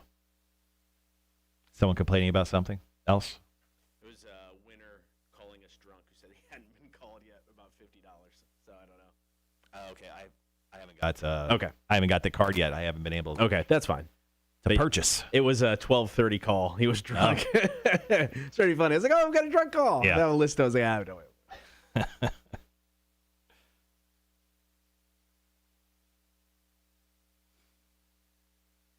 All right, apparently people don't want any White Reaper tickets. The hell's wrong with you people? All right, guys, feel free to call us up, 1-800-394-1061 to play trivia against us. Are you smarter? Probably are. Oh, yeah. We will have time coming out if we want to hit it up one more time. Okay.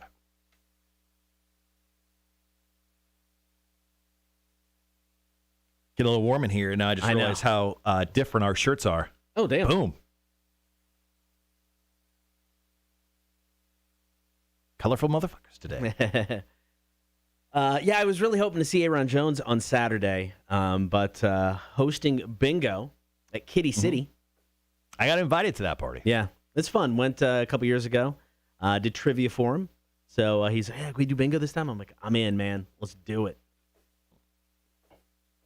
Oh, they found that missing football player here in Savannah. Oh, did they? So John Kennedy, big guy, was blasting it out. But John Kennedy was missing, and then I heard that they had like people on horseback looking for this guy. He apparently was near the Dean Forest, like I think Wanda posted it, I read it. Dean Forest, like landfill. But apparently they found him out there. Yeah.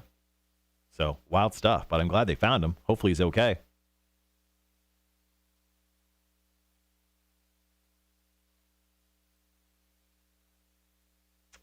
All right, so now we've got like 3 minutes, and then we can re-solicit. Okay. After we do trivia here, I'm going to run and use the restroom. Sure. So I don't know how I've done it, but I am 3-3 in every single one of my fantasy football leagues. I am mediocre at best. You're in the league that you are in with me, not the Cotter and Marshall League. You're actually 2-4. Yeah, on a bit of a comeback. Yeah, it's that was a rough go, and of course that's where the money is. In the Cotter and Marshall one, I think I'm in third. Red says, sorry, had to take the kiddo to school, so we were listening to Sesame Street songs. Oh, wow, cute. Well, your child didn't want to hear the story about the glass dildo I told. They just replayed that. Yeah, I'm in third in the Cotter and Marshall Show League. Yeah, you're doing awesome. I've got the most points overall. That doesn't help. No, I know. I think I scored like 140 points last week. It's the only reason. Jesus. And the week before that, I scored like 120 and still lost. Yep, that's tough. Sucks. I lost by a point in another league I'm in. I was the less than point league guy. Yeah. The worst.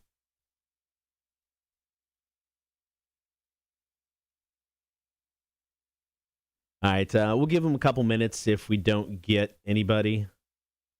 We've got a Tool song we're going into, so like I said, We'll have forever to. got the time.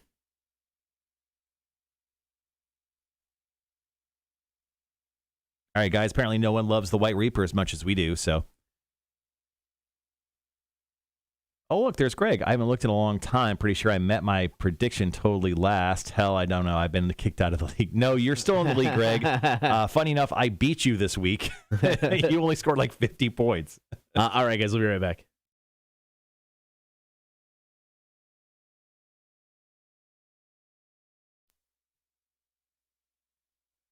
Are you smarter than a community college dropout? Let's play some trivia, man. It's been a couple months since anybody's beaten us. We are on a tear. And there's a couple ties in there, but no one has flat out beat us in quite some time. So here's the deal. If you're the first person to call in right now, 1-800-394-1061. We're going to hook you up with a pair of White Reaper tickets. They play tomorrow night at District Live. That's right off the top. Yeah. I mean, you get that no matter what, first caller in. And then after that, you take on one of us. And then if you get the satisfaction of beating us, that will be a gift that will keep giving for the rest of your life. Are you smarter than a community college dropout? We're playing now. Give us a call. Here's Tool, Cotter and Marshall, Rock 106.1.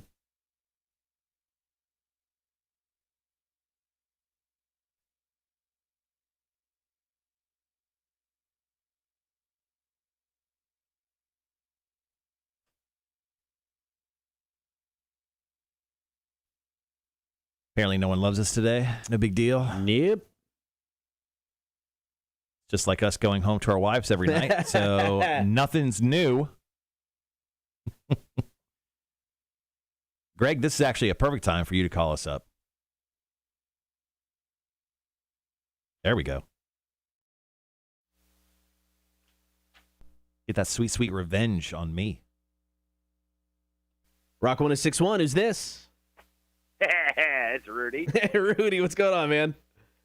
What's that going to sound like nobody was calling in, so I figured I'd call in for you guys. Appreciate it, man. Who do you want to take on today? Marshall's talking shit. How was I talking? Well, how was I talking shit? In what way? Oh, we haven't lost. There's a couple ties. All right. Cotter brought it up first, Get man. your loss today. Okay, all right. Oh, wow. All right, throwing down. All right, man, you know the drill. 7 questions, 60 seconds. Your time will start as soon as you finish question number 1. If you don't have the answer to a question and want to come back to it, pass. And if we've got time, we will. With that said, are you ready? Let's do it. All right, question 1 is multiple choice. What automaker's world headquarters is located at One American Road in Dearborn, Michigan? Is it Cadillac, Ford, or GM? Ford. That is correct. Premiering on MTV in 1997, the animated series Daria was a spinoff of what hit cartoon? Beavis and Butthead. That is correct. What country's flag is the world's only quadrilateral national flag? Is it the Bahamas or Nepal? Bahamas. Incorrect. Who made his debut as James Bond in the 1973 film Live and Let Die? Connery? Which one? Sean Connery? Incorrect. How many white keys does a modern piano traditionally have? 52, 73, or 94? 62. Yes, correct. Who played the title role in the 90s TV series Xena, Warrior Princess? Lucy Lawless? That is correct. And finally, how old was William Shatner when he entered space on October 13th? Oh, son of a bitch. 74. Incorrect. All right, Marshall, Rudy got 4 out of 7. Ooh, okay.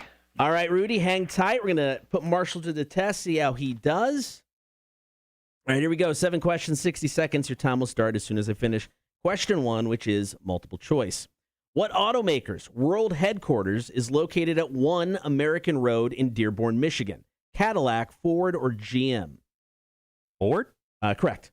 Premiering on MTV in 1997, the animated series Daria was a spinoff of what hit cartoon? Oh, Beavis and Butthead. That is correct. Which country's flag is the world's only non-quadrilateral, I can't say the word, non-quadrilateral flag? Is it the Bahamas or Nepal? Nepal. That is correct. Nice. Who made his debut as James Bond in the 1973 film Live and Let Die? Sean Connery's the first.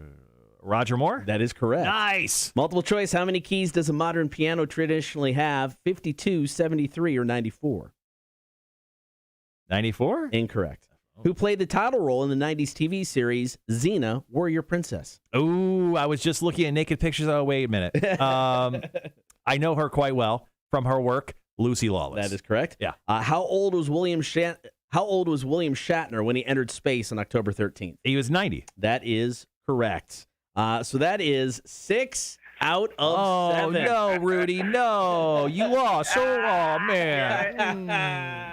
You going to be okay, little I'll buddy? get you next time. Okay. Time is on my side. All right. do you Yeah, have I got some- Rudy's info. All right, Rudy, thank you very much for the call, man. We appreciate it. Is there? See you, man. All right, we'll go through correct answers real quick. Yes, it is Ford, located at 1 American Road in Dearborn, Michigan. Daria was a spinoff of Beavis and Butthead. The only that word national flag belongs to Nepal. Roger Moore debuted as James Bond in Live and Let Die. There are 52 white keys on a modern traditional off. piano. Lucy Lawless did star as Xena Warrior Princess. And yes, William Shatner, 90 years old when he went to space. Lucy Lawless did a lot of topless nude scenes, and I may have seen some of those recently. So good for Lucy Lawless. Looking great. Good for you. All right, we're back at it tomorrow. New time. Are you smarter than a community college dropout? Your chance to play and win at 7:30. Cotter and Marshall, Rock 106.1. The only way I knew that James Bond question is we just talked about how Sean Connery was the first James Bond. And I was like, it can't be Sean Connery. Roger Moore was the only one I could remember. So thank God. Good call. All right, guys, going to edit this up. We'll be right back.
All right, gang, back on the live stream. Cotter just not randomly, just he randomly did his job. He randomly just edited up the audio there for Are You Smarter Than a Community College Dropout so he could, play it back on the air.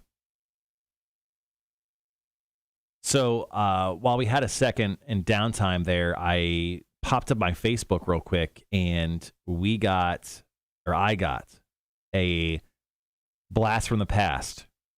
Okay. So I have a very ugly picture of Marshall. It was a bad Marshall day. This is in Las Vegas. This is inside of Battleborn Studios. So I'm in Battleborn Studios with listeners because Brandon Flowers, the lead singer of The Killers, has invited multiple listeners from my radio station to come in for a special rehearsal kind of 3-song demo experience before his new album came out. Okay. So I got my picture with Brandon Flowers, and like I said, this is all-time terrible-looking Marshall. So here's me and Brandon Flowers. Oh, wow. From The Killers. It was obviously plaid day. No one else got the memo. It was just us two. But terrible haircut, even worse than what I have now.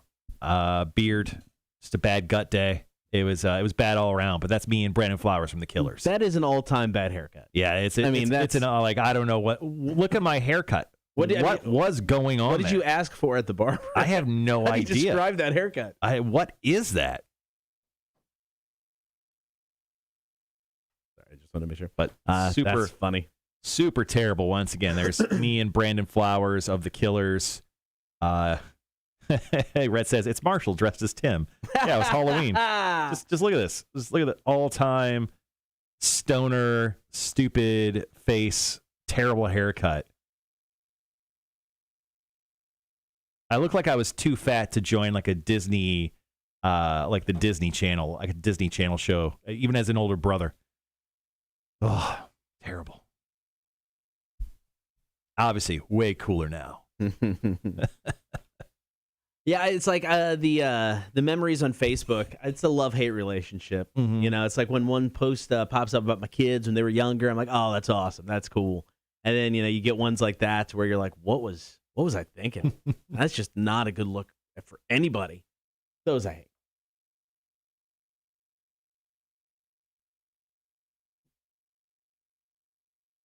Oh. Matt goes, damn, denied by the Mickey Mouse Club. And I was rough. Very rough. So I found an article, Cotter. Okay. The top 10 songs about the devil. Okay. As selected by Green Lung, which is a metal band. Let's see if there's any well-known songs on here about the devil. Stripers, To Hell with the Devil. Effing Striper. Anyone else? The Rolling Stones, Sympathy for the Devil. That's my favorite Stones and song. that's the number one song. Every other song, you don't know. Yeah, just weird metal stuff. Yeah, Sympathy for the Devil is my favorite Stones song. It is so good. Devil Went Down to Georgia, not on the list, man. Red says, was that pre-Nicole, my wife? No, I think we were dating at that point. What was she thinking? I don't know.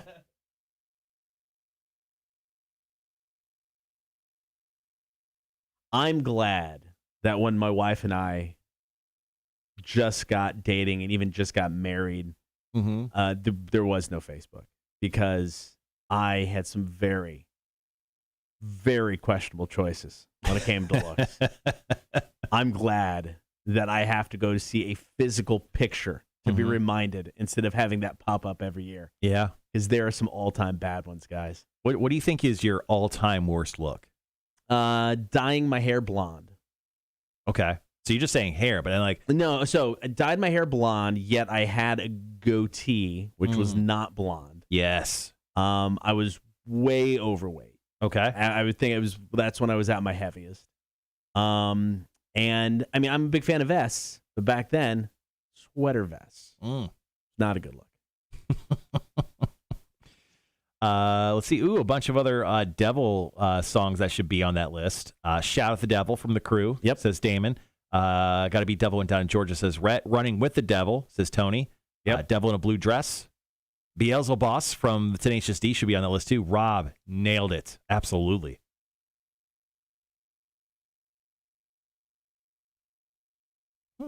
That actually should be a bit we do later. I like that. We can do that. Best songs about Do the you devil. want to do it right before Halloween? Yeah. Yeah. Yeah, why don't we do it next week? All right, everyone stop your comments. Everyone comment. Don't blow your wad now. Come on, guys. Everyone don't come.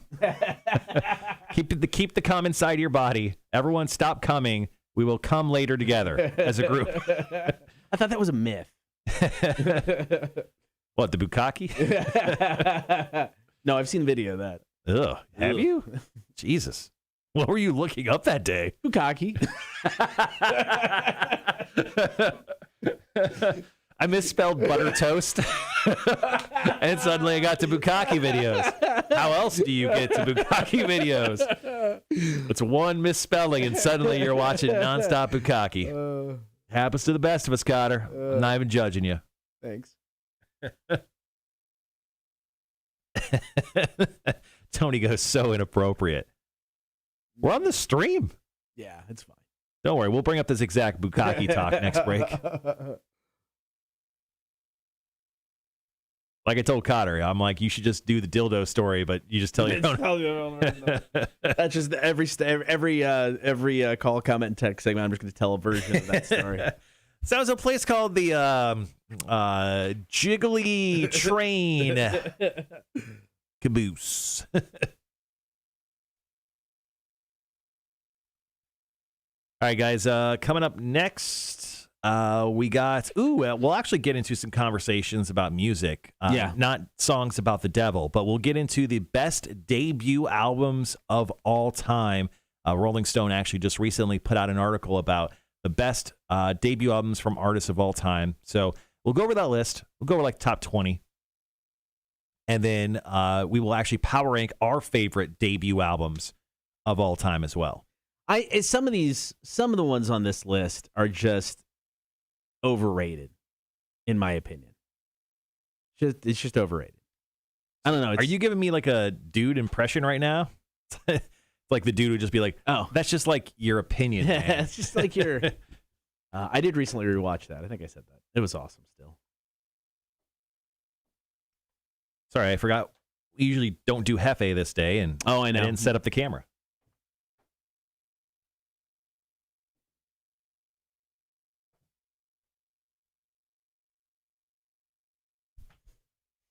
All right, sorry guys. I'm going to jump over to Hefe Cam just to see. Do it. Okay. All right. Nothing actually. So that's not good. No.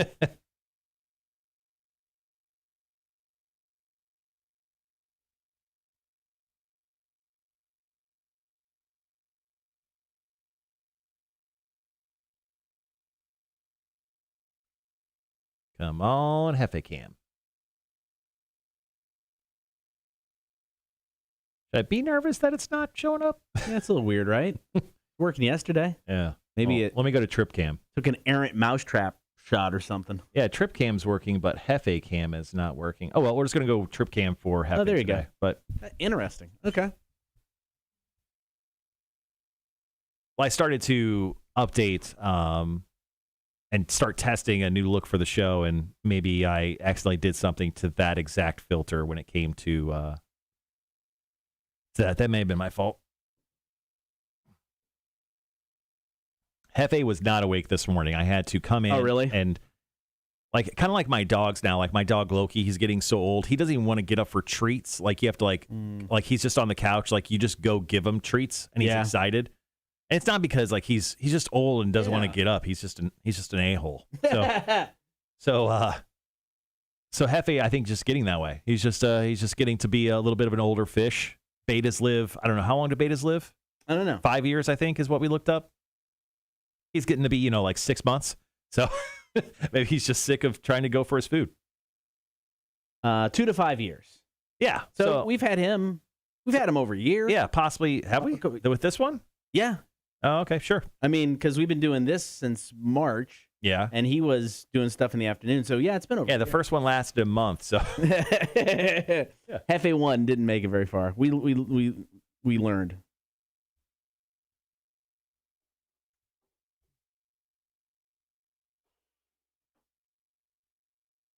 there he is. That a boy. That a boy. All right. Cool. He's up.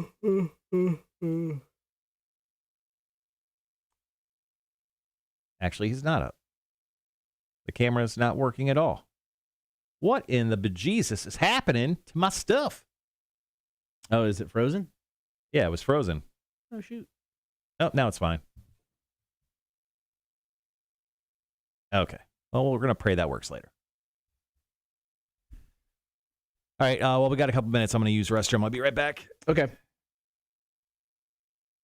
So Hefe is coming up next hour. Interesting choices today. Got a new tune from Jack White. It's actually used in the trailer for the new Call of Duty game. And then you got Limp Bizkit, Dad Vibes, which we actually got a couple weeks ago. I don't think we've played it yet. So those are his two choices. We'll give you a sample of each about halfway through the hour. And we can go from there, see what happens. I'm guessing he's going to take... I'm just going to make a prediction. He's going to go with Dad Vibes. That's my guess.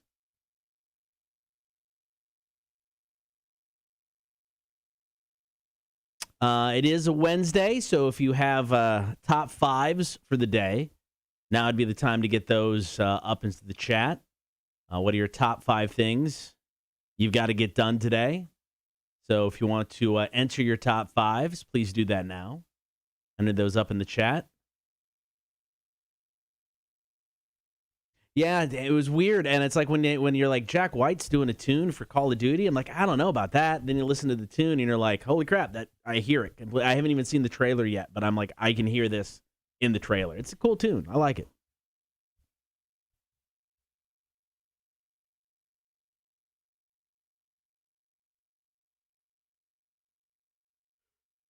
Excuse me, guys. Not getting enough sleep at all.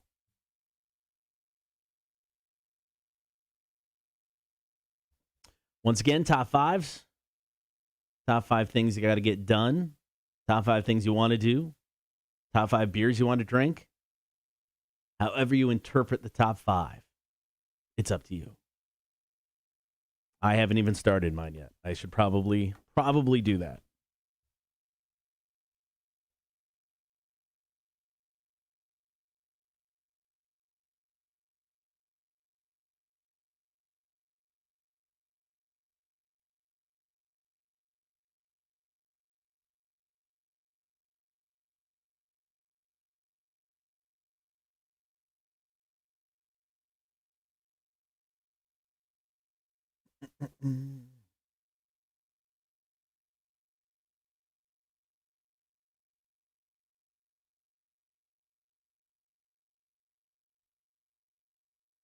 All right. We're into top of the 8 o'clock hour. Metallica's Enter Sandman, just under 4 minutes. Going to talk about best debut albums ever. This is a list put together by Rolling Stone. So if you have what you would consider to be one of the best debut albums ever, what do you think it is? We're going to run down the list Rolling Stone did, and then we're going to power rank our favorite albums, debut albums from a band, artist, musician, group. So if you have some, you got some in mind, what you think the number one or the best debut album of all time is, hit us up.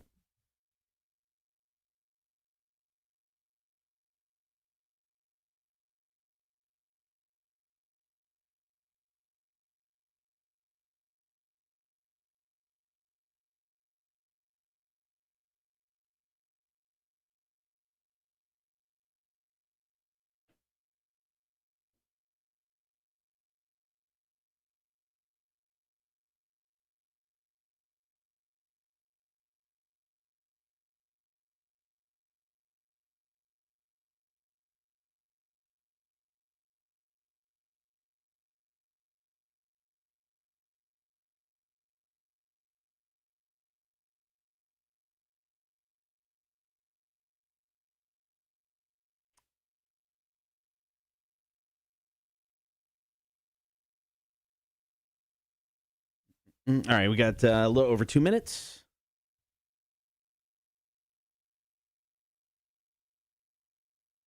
Oh. All right, so what else is coming up this hour? So we've got talking best debut albums of all time. Next two breaks. Get to Hefe 2. Jack White, Taking Me Back, a Limp Bizkit dad vibes. Going to talk about how you can score tickets for Welcome to Rockville. That giveaway starts on Monday and continues through Halloween Sunday. And then before we wrap up the 8 o'clock hour, Black Panther, Wakanda Forever, being filmed mainly in Atlanta. That filming is going down right now. But going to tell you how you have a chance to possibly be an extra in the movie. It's going to come close-ish to us to do some filming. So we'll let you know how to do that. That's going to be coming up at the end of this hour. But once again, top of the hour, best debut albums of all time. List put together by Rolling Stone. We'll run through that, and then we'll power rank some of ours.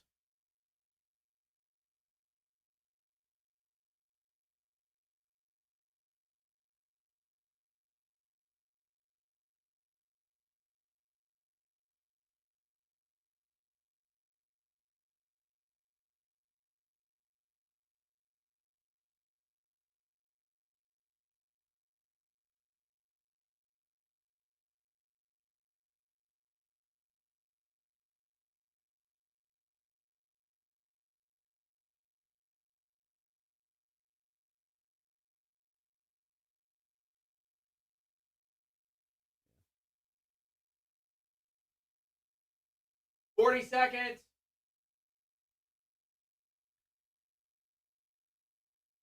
All right, guys.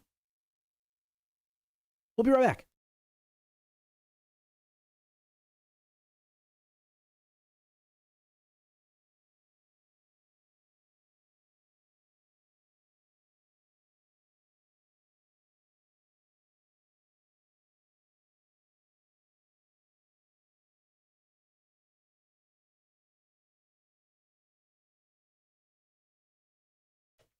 What is the best debut album of all time? We're going to run... Ooh, balls. Wow. What is the best debut album of all time? Don't remember that album. Balls. Balls. Yeah. It was really underrated. Really? Yeah, it was really underrated. But you know I what? thought it was more under the belt. I thought the music was a little saggy. Yeah. You know, just really it needed. Well, just the two songs. It needed more support. Yeah. I mean, it really did. So Rolling Stone put together a list of the greatest debut albums of all time. So we're going to go through that, and then we're going to power rank our own favorite debut albums of all time. And here's my issue with most Rolling Stone lists. Okay. It's just too music snobby. Right. I mean, what do you call music snobby? Are you just saying because they put a bunch of like more alternative modern records on the list? Because there was quite a few of them. There were. No, that's fine. Joy Division, Unknown Pleasure. So like Joy Division is one of those bands that every musician or music critic love. Mm-hmm. But, I mean, can an average person, myself included, name one Joy Division song? I can't. I can't. I really That's can't. what I'm saying. And this album may be fantastic. It may deserve the spot on this list. But to me, it's like sometimes these lists that Rolling Stone does, it's not for just your average music listener. Well, Joy Division is a massive influence, and if you watch any interviews with Trent Reznor and Nine Inch Nails, Sure. So I mean, I know they're a big deal. Yes. I've spent zero time with Joy Division, so I can't speak on if they're good or not. And I'm right there with you. I know the band. I don't know one song, and it might deserve to be there. But it's just like I look at some of the list. I'm like, I don't know. It seems kind of snobby.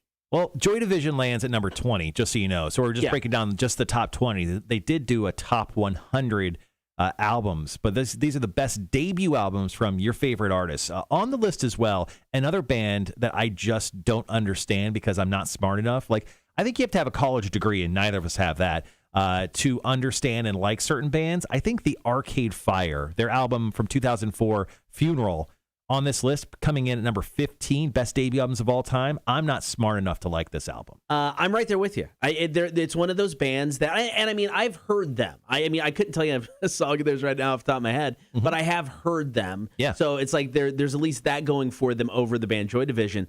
But I don't get it. I don't get why they got to be so massive, for that short amount of time. And they could still drop another album and they'll be kind of massive again.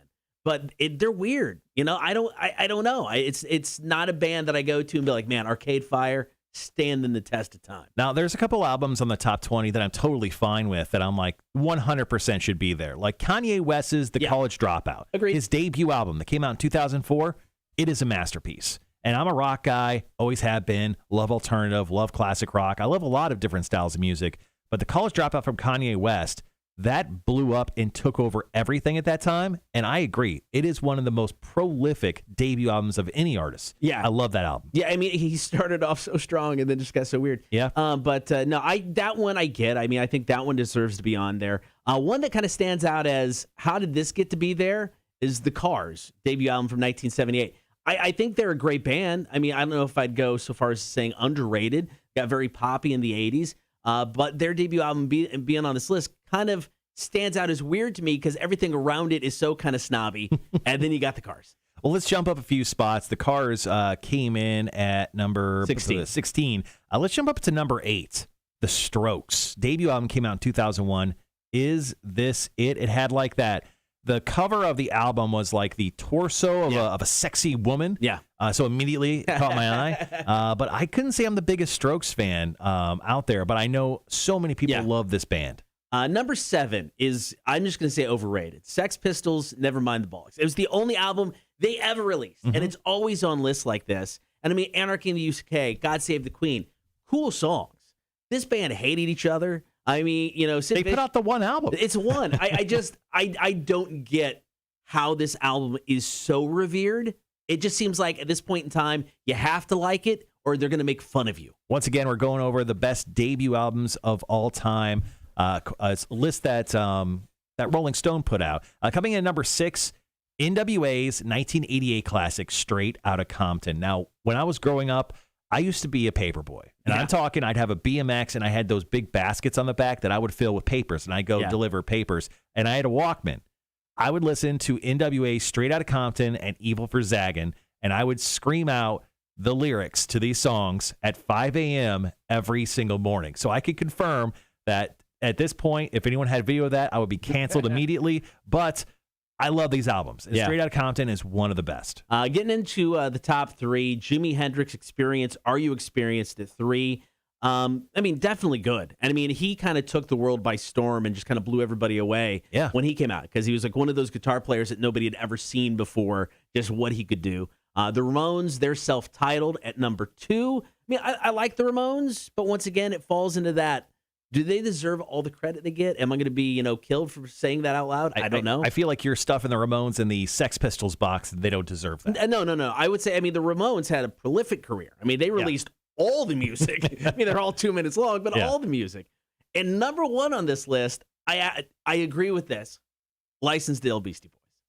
It's pretty incredible. I mean, I had to go back and see what songs were on License to Ill. But the Beastie Boys, I mean, they blew up. I mean, they were the biggest thing ever for the longest time. I mean, when I was growing up, I didn't really get much into their older stuff. It was Hello Nasty. That was the first album that like came out when I got into music, I guess. Sure. I want to say like kind of the early to mid 90s. And that is where I fell in love with the Beastie Boys. But yeah, when it comes to License to Ill, I mean, shoot, dude.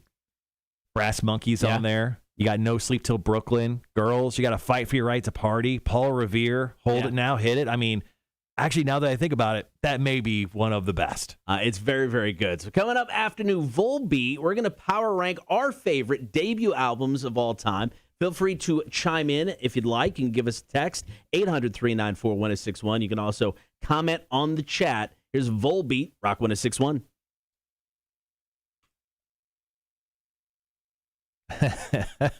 Damon says Balls is the soundtrack to Rick Moranis' Spaceballs. I love that album. So does Cotter. Black Album is not a debut album. That's like their 5th album. Yeah. Damon says Metallica's Black Album, GNR's Appetite for Destruction. I know Cotter has said it over and over again that he loves GNR's Appetite for Destruction, so I definitely will not be choosing that. Wanda says, laugh my ass off. Our dad bought us the cassette tape of NWA. He had no clue who or what it was. He took it from some guy's work truck best album of our youth because he learned so many words.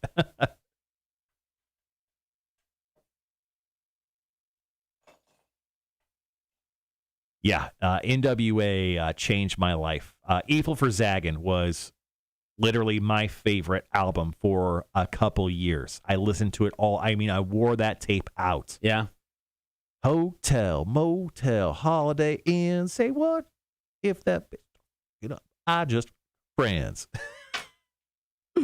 Oh yeah. I mean, if you put Evil for Zaggin on right now, I could probably, after one listen, I could probably sing every single word. Really? I would just need to retrain my brain. Yeah. But yeah. It was that memorable for me. All right, we got about 2.5 minutes. All right, guys, we're going to power rank our favorite debut albums of all time. Then we're going to jump into Hefe, the new music Beta Fish. We got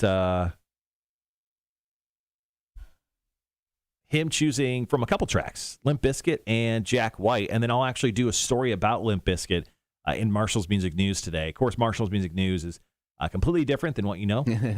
So we'll actually do a quick story on something you brought up on the stream yesterday in regards to the Rock and Roll Hall of Fame. Yep. Nikki Sixx has a book coming out. We'll talk about that and his name in general. And then, yeah, we'll talk about Limp Bizkit and the dad vibes they're throwing out. Wanda, I saw earlier in the show that you unfortunately did not get your house. Trust me, it's a tough market out there. Hope you are able to find something amazing. All right, 90 seconds.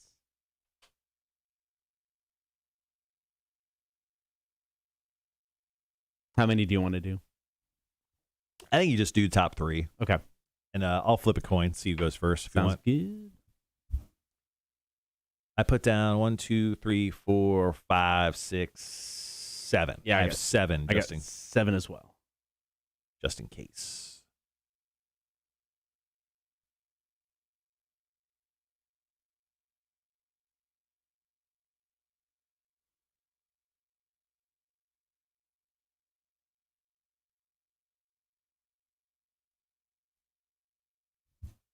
Man, that's tough.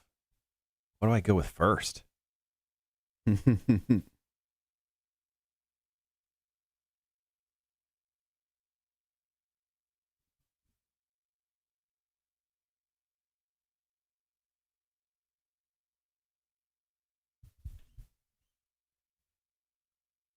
All right, I'm going with the obvious one. Okay. My obvious one. Okay. All right, guys, we'll be right back.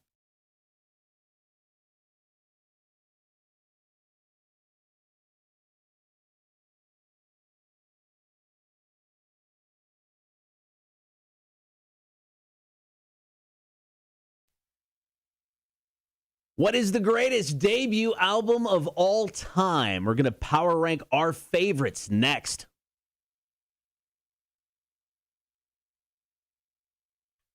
Good morning. Thank you for hanging out. It is the Cotter and Marshall Show. Rolling Stone recently put out a list of the greatest debut albums of all time. So now we're going to power rank our top 3, our personal favorites. All right, so as always, because we're grown-ups, we would do paper, rock, scissors, but it'd take too long. So we're just going to flip a coin, Cotter call in the air.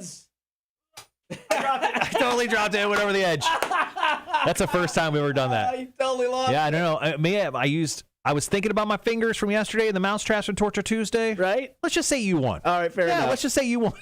Number one is a quarter later. Number one is a no-brainer for me. You kind of mentioned it just a little bit ago. I think this is not only the greatest debut album of all time. I still stand by it. It's the greatest straight-up rock record of all time. Yes, I'm talking Guns N' Roses' Appetite for Destruction. Came out in July of 1987. Welcome to the Jungle, It's So Easy, Night Train, Mr. Brownstone, Paradise City, Sweet Child of Mine. I mean, you're looking at 3 iconic songs off of one record, and it was their first one. I mean, this group was just so good. Coming out of like the hair band thing, they weren't a hair band. They broke out of that. This is the greatest debut album of all time. It is one of the best. I absolutely agree with that. Now, here's my question to you, Cotter. Did GNR peak with the first album? Yeah, 100%. Never got better? No. I mean, it was good, and then it got bad with Chinese Democracy, but they peaked definitely with album number one. No, I 100% agree. I mean, the other stuff's good. You know, Use Your Illusion's got some good stuff on it, but no, it was a peak, but it was a really good peak. All right, so that's a good number one pick. Absolutely, I agree with that. Now, I'm going to go with a bit of a homer pick because, as you know, personally, I'm a huge Nine Inch Nails fan. Yeah. Always have been, always will be. And their debut, Pretty Hate Machine, which came out in 1989, I think I found it maybe a couple years later because in 1989, I was all of 7 years old. I think this may be one of my favorite debut albums of all time, if not possibly the best. Songs like Head Like a Hole, Terrible Eye, Kinda I Want To, like a goth, dancey floor hit. It just so amazing to me back in the day. And I found Nine Inch Nails with their second album, which is where they peaked. Yeah. They peaked on their second album with Downward Spiral, which was, in the midst of Trent Reznor being a heroin addict. But, I mean, sometimes you got to do heroin to make the best album of all time. Look at any history when it comes to bands, and you'll see that come up quite a bit. So Trent Reznor, Nine Inch Nails, Pretty Hate Machine, my number one. Yeah, I mean, it's like, that industrial style of band, it's always been a thing. It's always been around. But this is, the band that was able to, make it into the mainstream and still remain there to this day. So, I mean, a solid pick. Number two for me, going to 1991, Pearl Jam's 10. Oh, that was on my list, you son of a bitch. I remember hearing this record for the first time, and you're like, what is this? I mean, yeah, we had Nirvana prior to this, but you heard this record, and you're like, there was just something special about this band. And once again, you run down some of the songs on it, and you're just like, Even Flow, Jeremy, you've got Alive, you got Black. I mean, there's so many songs that are still relevant to this day, you still remember to this day. I mean, Pearl Jam's 10, hands down one of the greatest. I love that. I love that choice, man. That was definitely on my list. Coming in at number two for me, there's so many to choose from. I'm going to go this because, once again, these are our personal favorite debut albums. You can yell at us or text us or call us and tell us how big of idiots we are. But I'm going to choose Weezer's debut album, the Blue Album. It's good. It's the Sweater song. I remember sitting in like the one of two rooms we had televisions in when I was growing up, and I remember watching the Weezer album, our Weezer song, Buddy Holly, on MTV. Yeah. Like, I think I remember seeing it like when it came out, like the debut of it. So, and it blew my mind. I'm like, I didn't know music could sound kind of like what Weezer was doing, this weird alternative thingy that they did, and they've done so well over a couple decades now. I mean, it blew my mind, and still to this day, I'm a huge Weezer fan. Number three for me, and this is the one where I think a lot of people may go, yeah, I don't agree. I don't care. They're one of my all-time favorite bands. I'm going Stone Temple Pilots and Core. This is such a good album from front to back. I think they definitely didn't peak, though. No, I agree. But this is such a good album. Scott Weiland, I stand by it. One of the greatest frontmen in the history of rock. You're talking songs like Dead and Bloated, Sex Type Thing, Wicked Garden, Creep, Plush. I mean, that's 5 right there.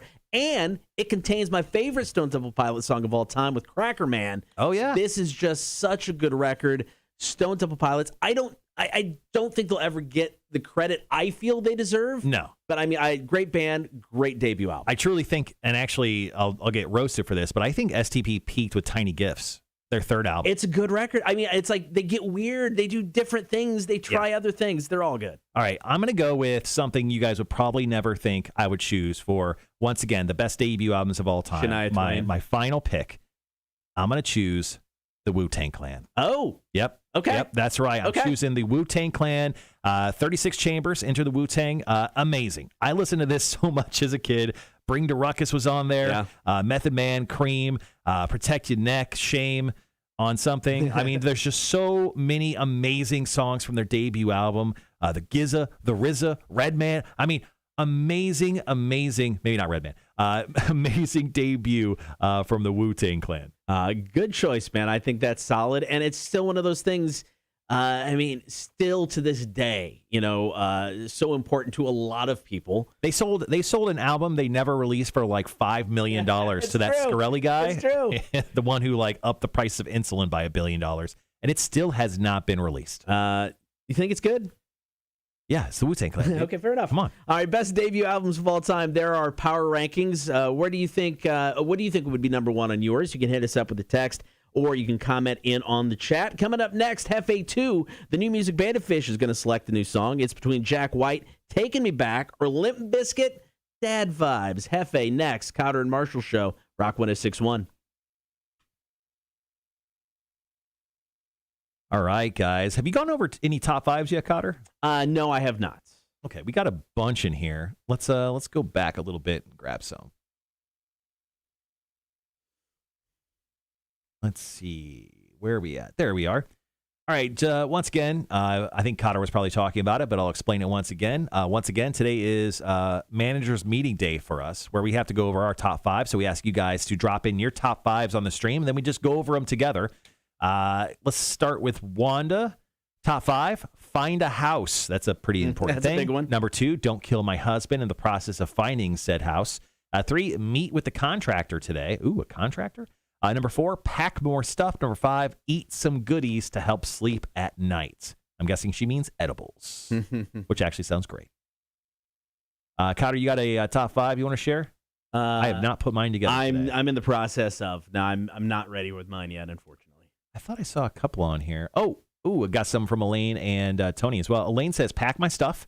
2, load my bike with stuff. 3, put on my boots. 4, leave for Daytona. Oh, nice. Nice. Number 5, get home safely. I don't want to leave vacation. What are you doing down in Daytona, Elaine?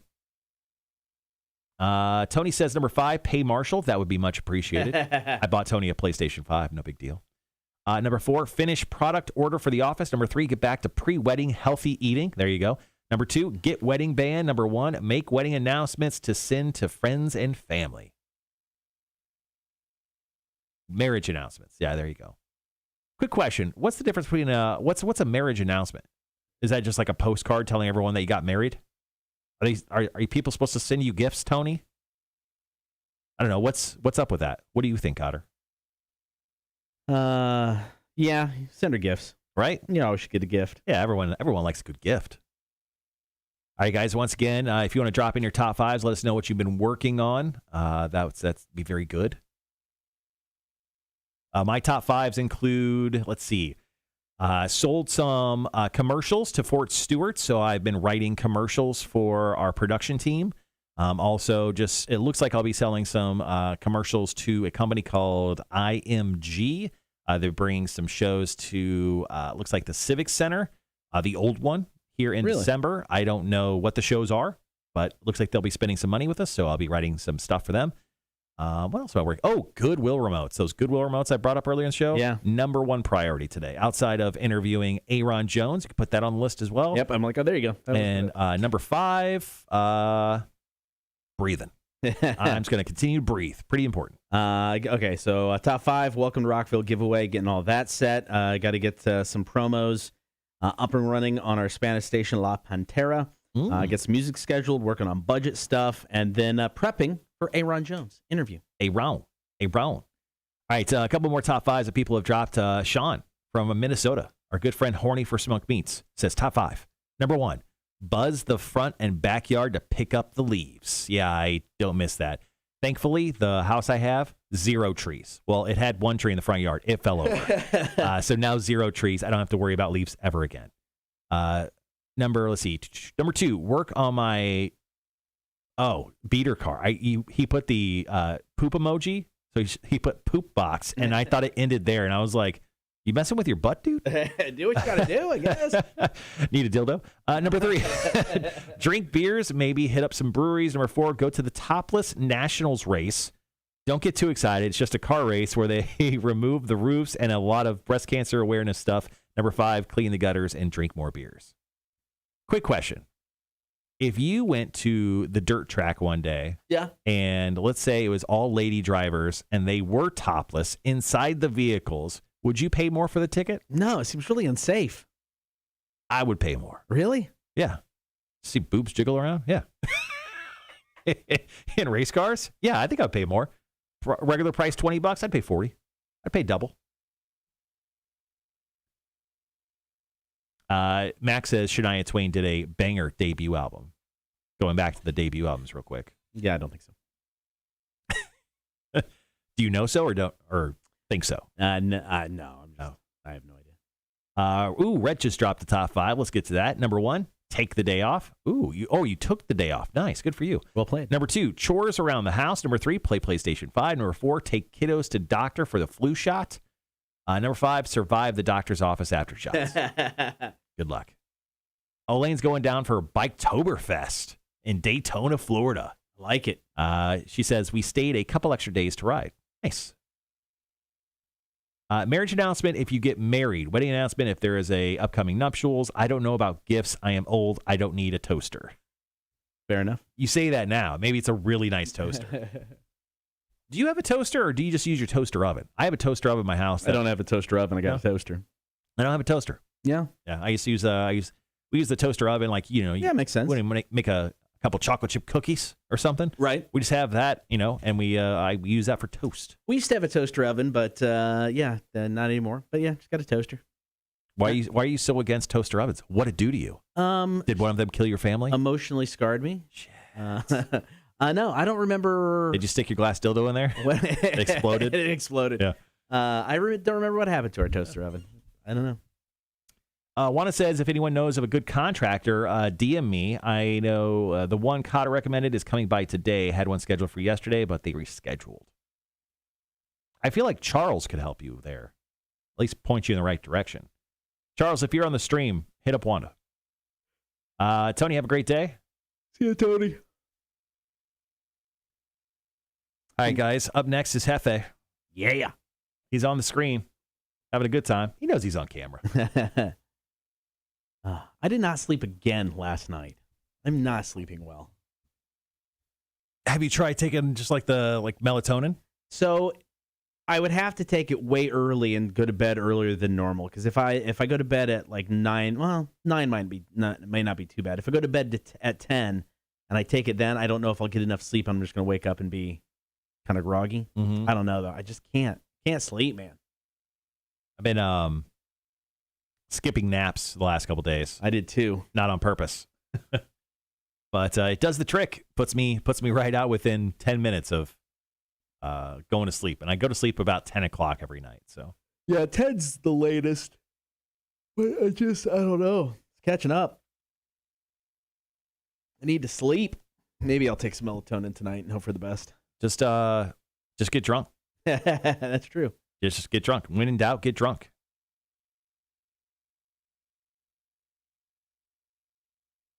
All right, we got about 2 minutes, 15 seconds. FA2, once again, Jack White, new song called Take Me Back, and Limp Bizkit, Dad Vibes.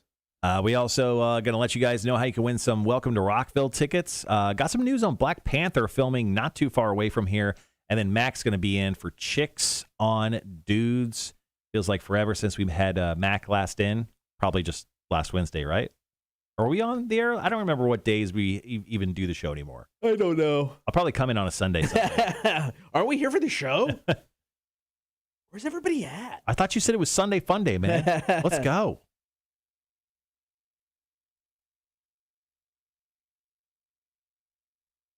So yesterday I did, once I got the internet back on my house, I spent like an hour cultivating my notes, grabbing the information, writing what I want, deleting what I don't. And I spent like a good hour yesterday putting together my show notes is what I call them. So I got in this morning. And what I do is after every time I do my show notes, I email myself those notes. So I just have them sitting in my email. I didn't email myself this morning. Oh, no. Or last night. And I usually, some days I check, just if I ever question myself, I'll check to see if I emailed myself those notes. Right. But I totally didn't. And I had to kind of cultivate show notes on the fly with about 20 minutes before showtime this morning. Good times. So I don't know if you could tell or not, but yep, that was. Today's been a fly by the seat of your pants type of day. All right, guys, got about 30 seconds.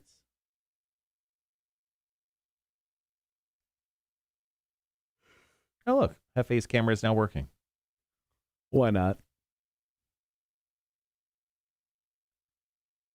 All right, guys, be right back.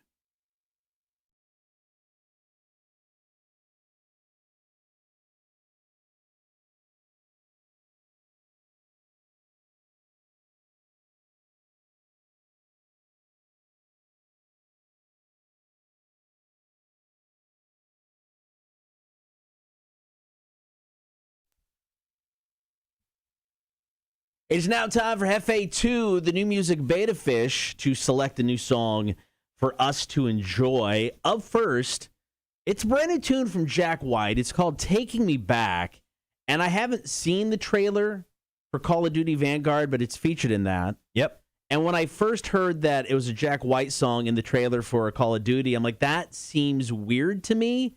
And then I heard the song, and I'm like, I could totally picture the Call of Duty trailer being used in that trailer. I actually haven't even heard the song yet, so let's play it real quick. All right, here's a little sample of that.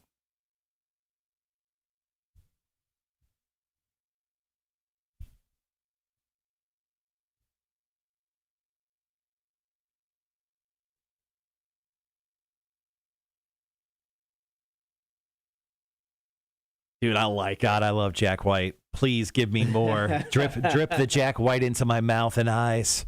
So good. It's such a good song. Choice number 2, Limp Bizkit. Now, we actually got our hands on this several weeks ago. For whatever reason, they haven't played it yet. It's their first new song in 7 years. Fred Durst has been doing like some, experimental performance art leading up to That's a great way of putting it. leading up to the release of Dad Vibes.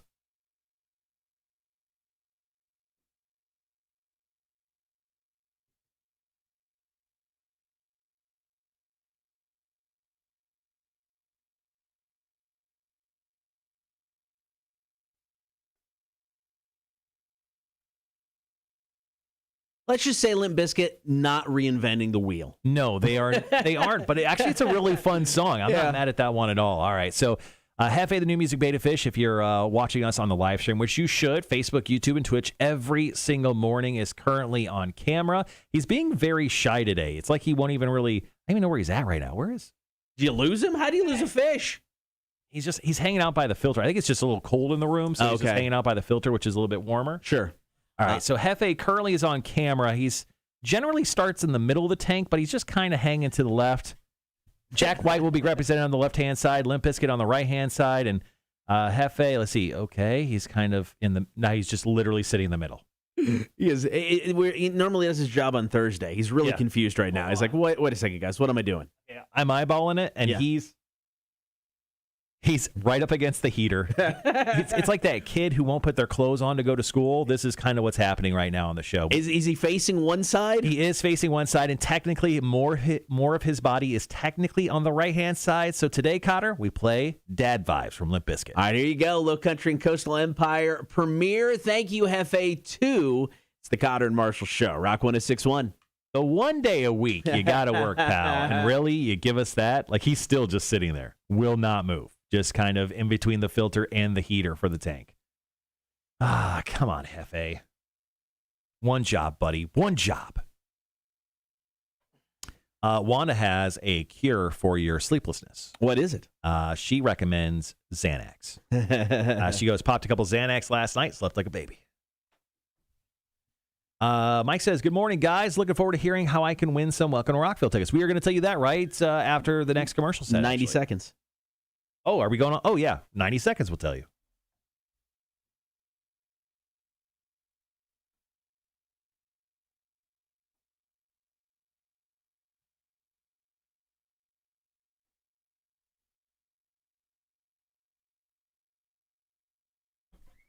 All right. Now that the camera is reset up for our guest cam, I'm going to go ahead and just make sure we're good there, which it looks like the camera's drunk. We'll see how that goes.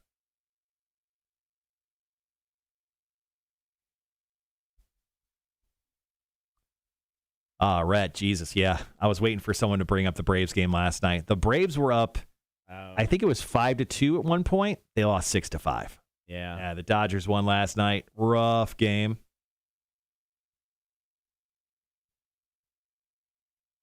Ooh, Rob has a suggestion on you sleeping as well. What is it? All right, here we go. Slow your breathing and visualize something you are good at. Failing that, Uncle Jack Daniels will put you to sleep. Solid. All right, guys, be right back.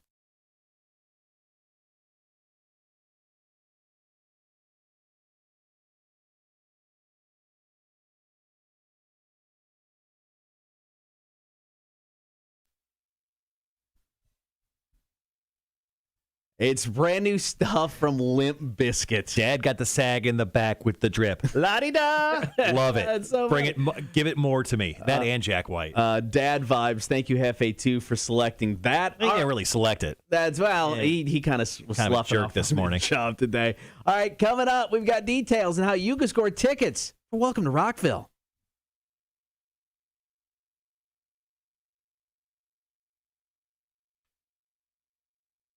Welcome to Rockville is coming up in Daytona, and starting Monday, gonna have your chance to score some tickets leading up to Halloween. Top of every hour starting Monday, gonna roll out some Halloween theme music. We're also gonna give you a text to win keyword. So listen up for that text to win keyword, and then, text it in when we tell you to. And you'll be in the running to win yourself some 3-day passes to Welcome to Rockville. Obviously, this year, you got Slipknot. Yeah. You got Metallica on 2 nights. You got Disturbed in there as well. This thing is absolutely loaded. And they're advertising it as the last rock festival of the year. Danny Wimmer's last gigantic rock festival of the year is coming up November 11th through the 14th. So once again, starting Monday, all you got to do is listen up the top of every hour. We're going to give you a text to win keyword. When you hear it, text it in. We're also just rolling out some fun Halloween-themed music. Going to do it all next week, all through the weekend. We'll wrap it up on Halloween Day, and then we'll start drawing some winners on Monday, November 1st. Get more details now on the website, rock1061.com. All right, that's right. That's right, Mike. Listen up starting Monday, man, for your chance to win yourself some tickets to Welcome to the Rockville.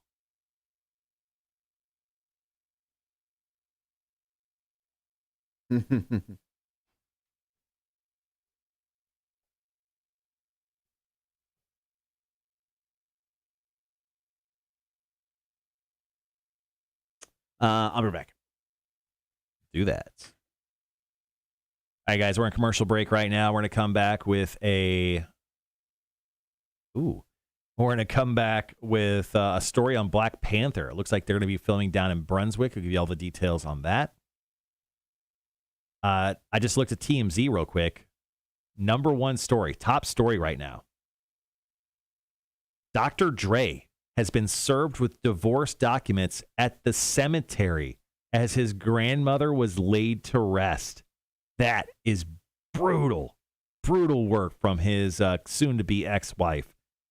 So here's the story. Dr. Dre's divorce has been extremely contentious, and something happened Monday that punctuates the bitterness. A process server for his ex-wife attempted to serve him with legal docs at the cemetery where he buried his grandmother. Sources with direct knowledge tell TMZ Dre was at the Los Angeles cemetery Monday to put the woman who helped raise him in her final resting place. That is some into the world, scorch the earth, like final move that your soon-to-be ex-wife pulls on you. You're at your grandmother's funeral and you have your divorce docs served there. Ooh, that is war. That is war, my friends. Jesus Christ.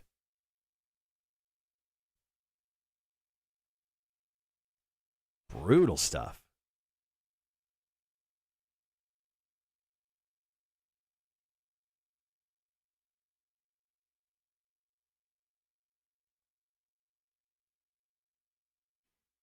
Okay, guys.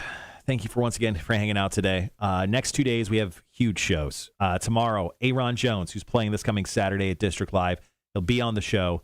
We're actually going to record a Zoom interview with him here in just a few hours, 12 noon. So we'll be talking to him. He's going to play a song for us on the Zoom as well. So pretty interesting stuff. I can't wait to check that out and actually have a chance to talk to Aaron, who once again is playing this coming Saturday over at District Live. It's the new venue, downtown Savannah, Plant Riverside District. So we'll be talking to him later on today, and then we'll play back what we get from him on tomorrow's show. So tomorrow's show as well, I'll be quizzing Cotter in the face. Depending on how good of a quiz I put together, I may use my Jeopardy Rock Band trivia game, or we'll see what I could put together depending on how crazy my day gets. Cotter's back in studio.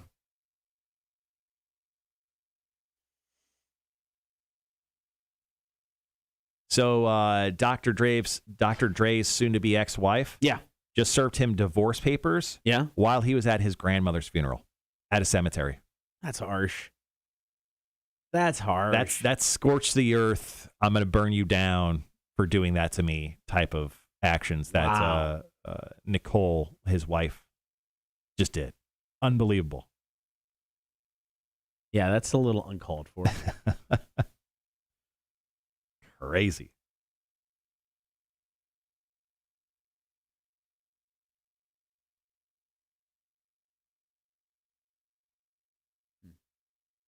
Yeah, Wanda says it's bad juju coming her way. No shit.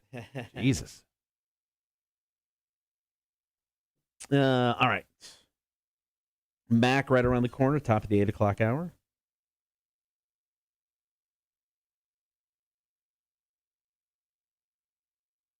Oh, speaking of, Mac just texted me. Mac said, currently still on 204 because people are idiots. And then she just texted me right after that, 8:54 a.m. So I'm guessing that's her arrival time. Yeah. So Mac should be here in 9 minutes. That's fine.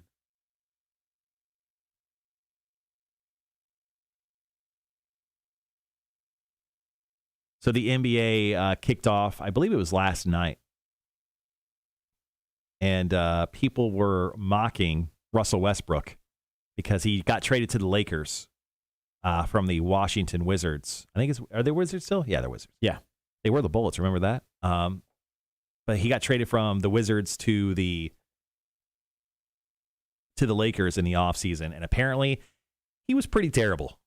People were, it was actually trending last night, the word Westbrick. Oh, no. He had, in his debut, he had 8 points, 5 rebounds, 3 assists. He shot 4 for 13. Oh. Yeah, that's not a good look. Yikes. Not a good look. Oh, yeah. And people were roasting him on Twitter last night. The best actually post I saw was a picture of Anthony Davis of the Lakers, a picture of LeBron James from the Lakers, and then they actually put a real picture of a brick. That's good. And then wrote Russell Westbrook. Jesus, see, I got it. They wrote his number 0 jersey number on there. So that's good. Pretty funny. All right, we got about 3 minutes.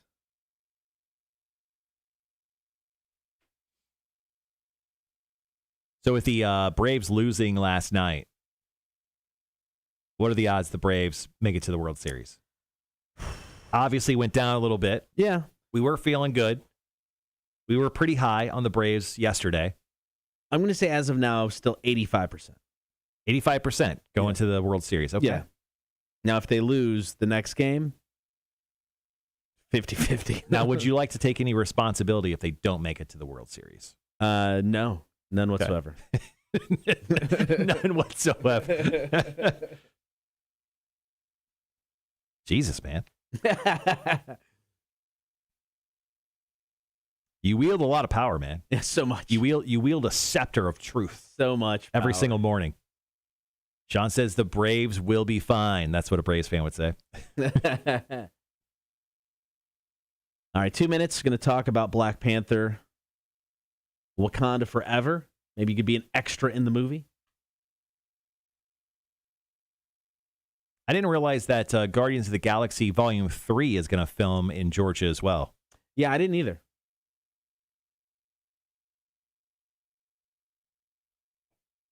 I mean, I guess it makes sense because Marvel has a studio here, Yeah, right? I think so. Yeah, Atlanta's been their kind of go-to. It's how Creature Comfort made it into the Avengers movie. Oh, yeah. Drunk, fat Thor drinking some Tropicalia. It was a good choice. Solid choice. Now I know I'm drinking like Thor every time I have a Tropicalia. I'm drinking like Thor on Friday. Nice. You'll be actually there drinking Thor beer with me. You probably forgot. I did. What's Friday?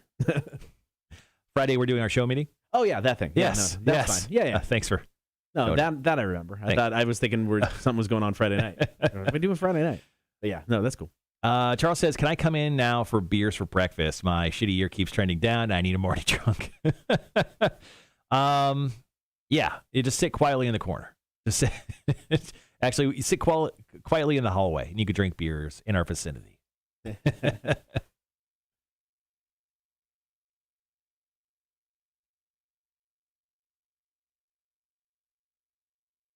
right, guys, 25 seconds. We'll be right back.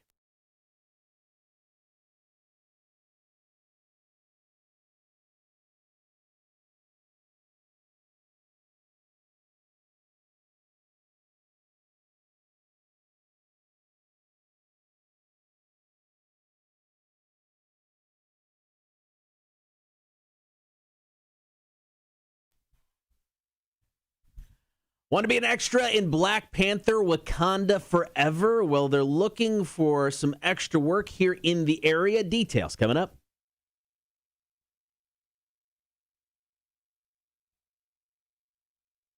So, Marvel is currently filming Black Panther Wakanda Forever. Now, most of the movie is being filmed in Atlanta. However, it's going to be headed our way in the coming weeks. On Monday, the casting company for the film posted a call for 4 nights of filming on a Disney feature film. Extras must be available to work in Brunswick for all 4 nights from Saturday, October 30th to Tuesday, November 2nd. Now, they're specifically looking for men and women ages 18 and older, specifically military, police, and blue-collar / deck crew types that are needed for the shoot. So I'm guessing this is going to be some sort of like on the water type of thing, like fight on a boat type of situation, I'm guessing. That'd be awesome. I can imagine. So that's kind of what's going down. You get paid $100 each night, and then if there's overtime, you will get it after 8 hours, and you'll get paid an additional $50 to cover the cost of any COVID tests they require. And they're saying filming could last anywhere between 10 to 12 hours. So you'll be getting overtime. There'll be long days those days, but it'd be pretty cool to show up in Black Panther Wakanda forever. Yeah, I mean, I've done the extra work thing once, and just kind of seeing the whole experience was awesome. And the one I did was a low-budget kind of indie film, the CBGB movie. Mm-hmm. To be able to just kind of witness a Marvel movie being filmed, and you make $100 a day? Heck yeah. Well, that's the thing that sucks for me. I don't think I'd ever be able to get cast as an extra in any film because, first of all, I'm gigantic. And 2, I've got a bright red beard and crazy white skin. I am like a sore thumb in any shot of any director of any film ever. Maybe they're looking for a human ghost. I don't know. Right? You're the guy. Yeah. If I have like a GIMP costume I could put on, if there's a sequel to Pulp Fiction, then maybe I could join that. If you want more details about this and maybe want to sign up and potentially be an extra in Black Panther Wakanda Forever, we've got the info now on the Rock 1061 Facebook page. Coming up after 9 o'clock, we've got Chicks on Dudes. Mac from Bob 1069 is going to join us in studio to answer your questions. Cotter and Marshall, Rock 1061.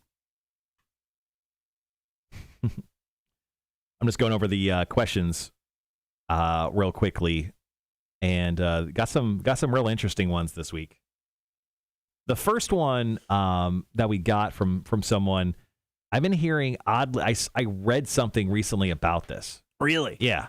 Okay. About how chicks love this. I don't know. Well, we'll get into it once Matt gets in here in like 10 minutes. I'm old and been married for 2 decades. I had no idea this was a thing. Yeah, no, it's a thing. Cool. That's why you don't have any sex. You're not doing this. You're not doing that specific thing. Do you think that's going to help? I don't know, maybe. I mean, honestly, at this point, anything. Anything's You should try anything. Anything will increase my odds. Right, yeah. All right, guys, hold on one second. I'm going to fire up the delay.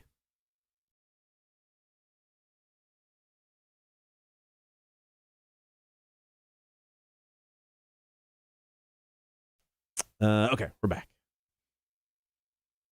All right, Chicks on Dudes coming up next. After that, we'll do some Marshall's music news. We won't be doing a special edition like we did yesterday where we just played you cuts from a Wes Scanlon interview. That was so funny. But we will we'll be talking about some Biscuit, talking about Nikki Sixx of Motley Crue, and the Foo Fighters. So we'll wrap up the show that way. Big show tomorrow. Aaron Jones, Quiz in the Face. We'll also get to the big guy, Frank Sokowski. I think it's appropriate to text the big guy after 9 a.m. So we got 10 minutes. I'm going to set a timer, a reminder here. Because, So obviously the Falcons had last week off. The Atlanta Falcons. It was their bye week. My Chicago Bears just got emotionally beat and devastated by Aaron Rodgers of the Green Bay Packers. And this week we have the very easy task, the Chicago Bears do, of taking on, I don't know if you've heard of them or not, the Tampa Bay Buccaneers. Oh. In Tampa. Are they good? How's the quarterback? I mean, questionable. I hear he's old. Questionable in age. Okay. Yes. Yeah, I hear he's old. But mighty in heart. So that's going to be the game that I'm going to watch and cry at on Sunday. So there you go. Big day for me. Who are the Falcons playing? Do you know? I don't off the top of my head. All right, there we go. Reminder to get a hold of the big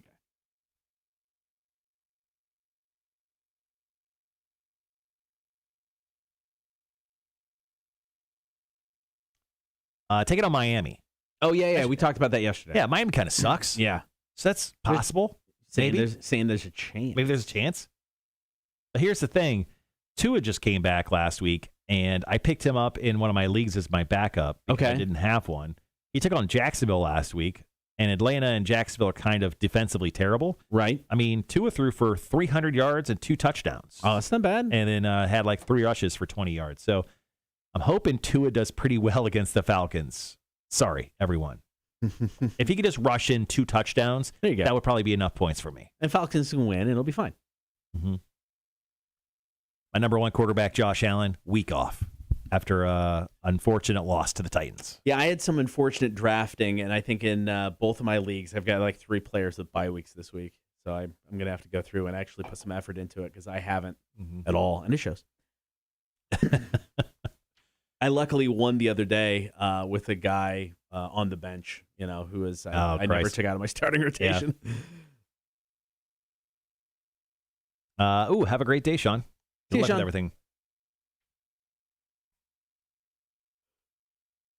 I think our debut albums were really good.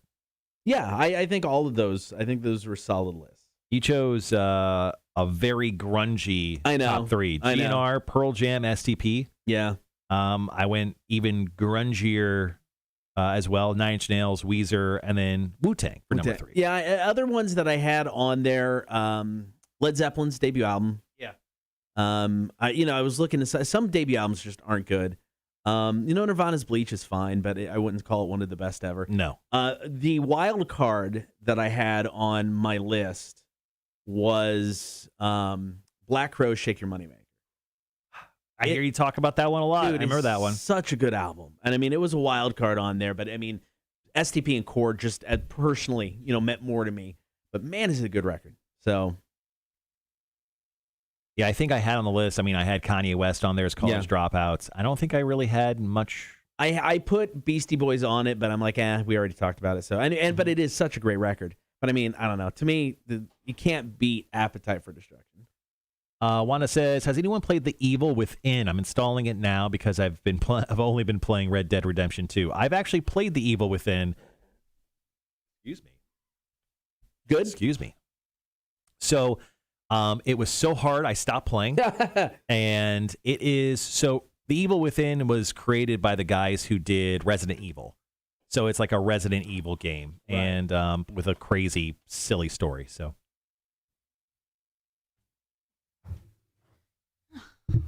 Mac, you came in almost exactly when you said you would. The GPS don't lie. All right. We still got about 7 minutes. Perfect. This chair's broken. It is? What'd you do to it?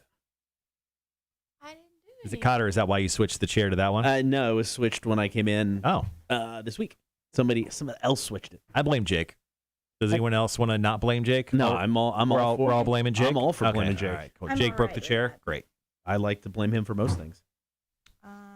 It's yours. Mom should be on the stream this morning. Oh, Mama Margaret's going to be on the stream, huh? Nice.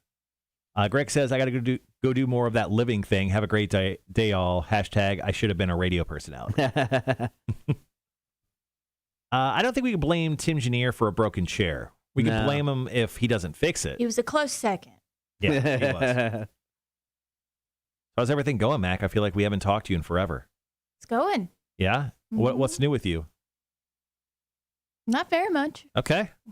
Cool. You were looking for an apartment. Are you still looking? Or are you staying? I'm supposed to be getting my lease renewal this week. Mm. So I've looked at other places, and I'm kind of got a good idea of where I want to go. But I'm not going to do anything else until I get that letter. So Okay. there's just no point in stressing out about it more than I should. Are you a big rock fan? Something tells me Mac considers John Mayer rock, so No. I'm going to say no. What I consider my day and age rock is, and it's not, but My Chemical Romance, Okay. Panic at the Disco. I wasn't actually asking you about that. Your Used. shirt. Your shirt No, wearing. this is not. This is Oh, I Under thought you were talking Armour. about- Thank you. That is. It is a youth extra large off the clearance rack. Just so you know, that I believe that is It's the Rock. That's the Rock symbol. Dwayne the Okay, Rock no. Johnson. Yeah. Oh, okay, no. So apparently, no. I am not a big fan of rock. In my defense, you said rock, not the rock. Right. I It's mean- like the Ohio State. Get it right. Oh, so The sorry. rock. I thought you would notice because you're wearing the shirt. I just It was $5. okay. I'm so sorry. And also, you're so welcome for such a great deal. You didn't do it. oh, Are you Charles- a CEO? Charles has a question for the chicks. Mm. Cotter, you want to read that? Yeah, he says if you have a blind date and he shows up wearing navy and burnt orange and has war and eagle tattooed on his knuckles, Absolutely not. do you still go out on the date? Absolutely not. You look at him and say, nah, and turn around and leave. Nah. Nah. Brutal. Honest. Brutal. All right, guys. Well, Chicks on Dudes coming up here in just about one more song or so. Got 3 questions for Mac this morning. That's another one. 30 Seconds to Mars. That's another good one for me. Okay.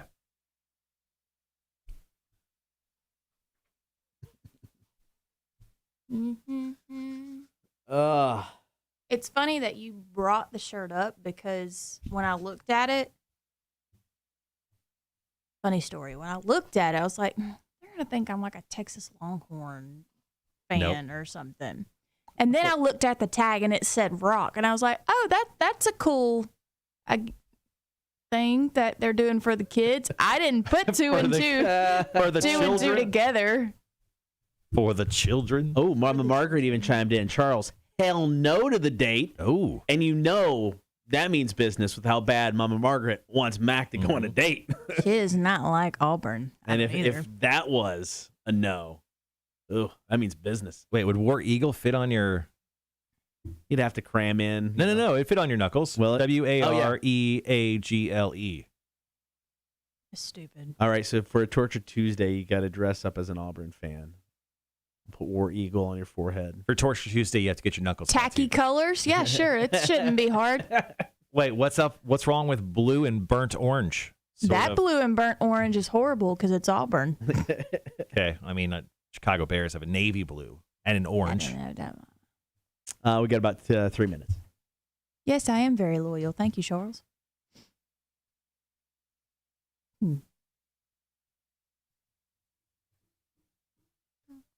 So, What were you doing next door yesterday? what was I doing next door yesterday? Yeah, I saw you over at the Halloweeny stuff next door. Oh, you're talking about a Perfect Touch massage? Mhm. I ordered a rub and tug. Oh. Yeah, Okay. they sell those there. So, Oh.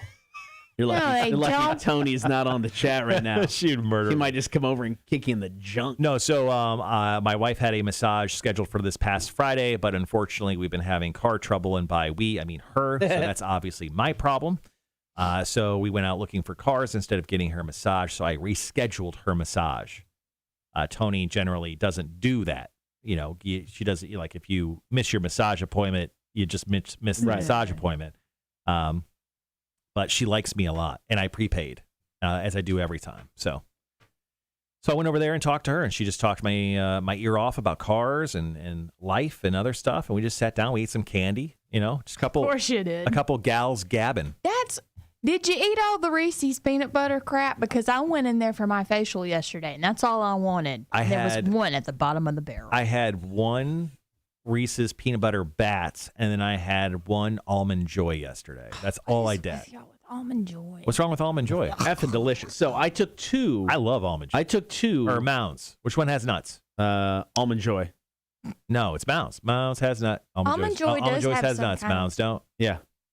Shit, did I have a Mounds then? I don't know. I it's had like Mounds. Almond. It's almond. It's in the title. Yeah. Shut up. Shut up. Shut your face. So I grabbed 2 of those when Tony swung by yesterday. Put them both on my desk. Got in today. One of them was gone. What the fuck? I was like, and the wrapper right in my garbage can. I'm like, What, oh, and you Almond just threw Joy? it away? Yeah. Just threw it away right in there so I could see it. Dude, they mouth effed of Almond Joy in your office while staring at your empty desk. Jake Thompson? He's the only one that I know, and until Mac now, just that called him out. Steal Almond Almond Joy. off my desk. That's a dick move. That's a dick move. You know, Jake came to my office yesterday and he goes, "Hey, I was going to tell you, but I took a bunch of pins out of your desk over there. Hope you don't mind." And I'm like, okay.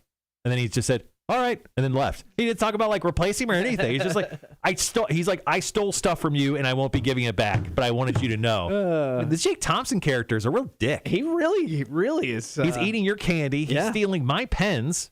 He broke this chair. Yeah. What's next, Jake? Gonna kill our dogs? All right, guys. We'll be right back. No.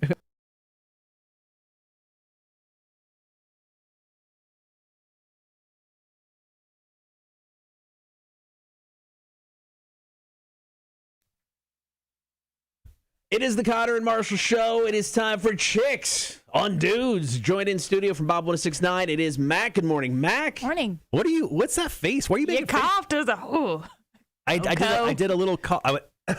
You got the cocoa.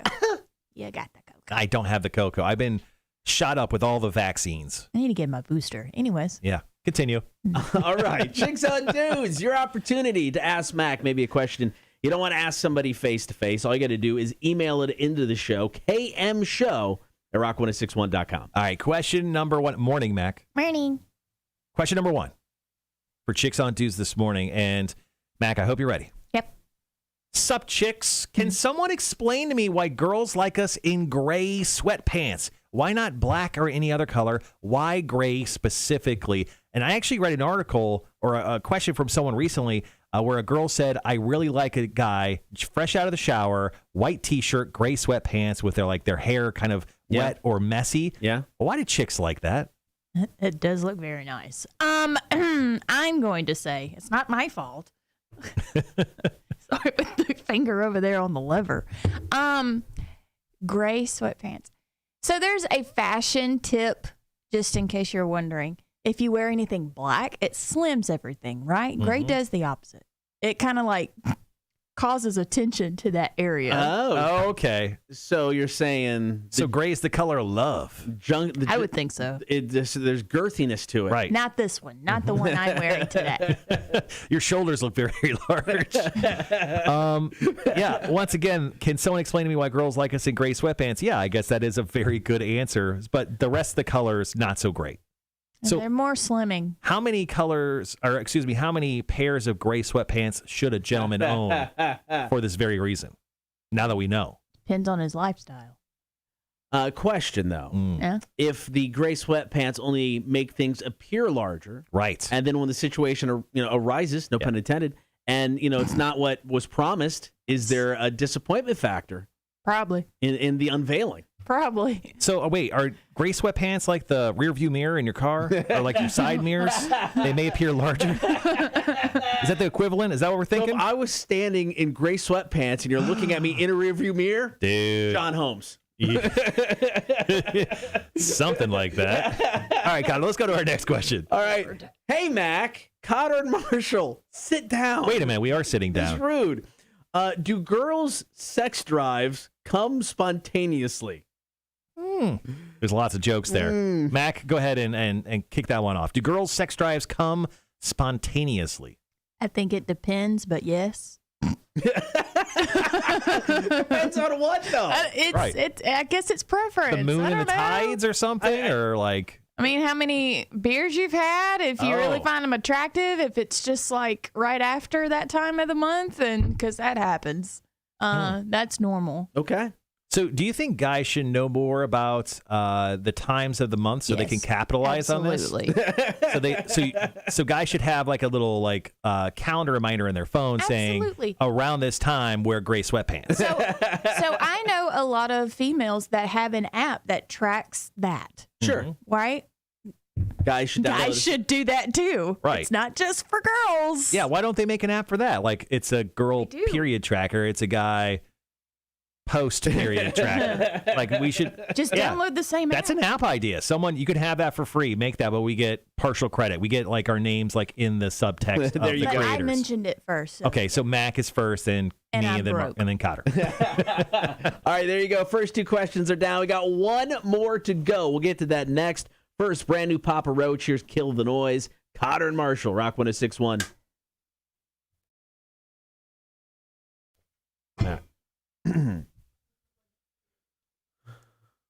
Mac had to leave, so she could go get caught in traffic again.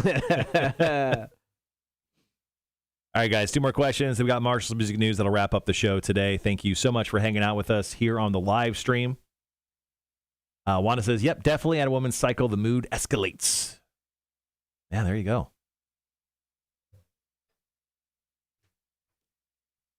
All right, so I think I'm going to first... Are we having this managers meeting? I'm guessing we are, since we haven't heard otherwise. Yeah, we haven't been called off yet. Oh. Did it just get called off? No. False.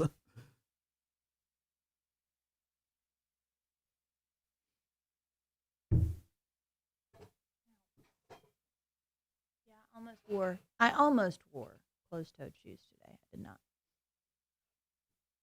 I feel like I'm falling. Like this. Is it just, I'm guessing it's just like missing a screw or something, right? From one side? Yeah. Is there like a random screw on the floor? There's one right there I see, right on the counter. That might be it. That's most likely it. It's an easy fix. Why it's on my side of the desk, I have no idea. Because Jake wanted to make it look like it was your fault. Well, Jake would first have to pick the screw up, and we know he That's didn't true. do that.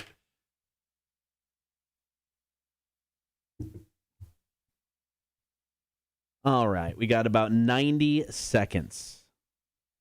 Perfecto.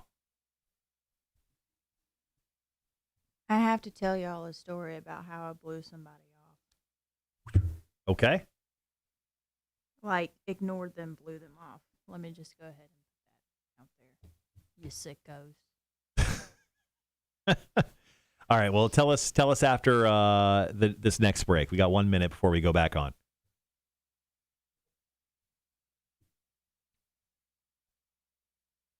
Do you want to join us for our managers meeting today? Come sit in, hang with the managers while we meet. No? Okay. Jeez. Wow. All right. I didn't say anything. Don't throw me up under the bus.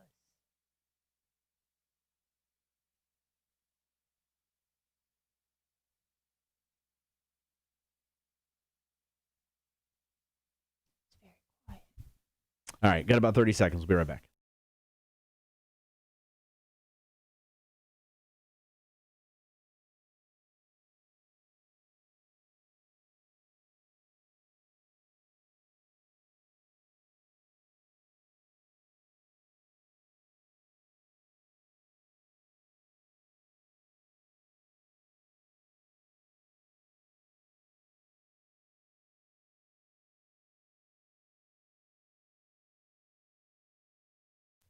It is Chicks on Dudes with Mac from Bob 1069. Once again, your opportunity to ask maybe a personal question about relationships, sex, whatnot.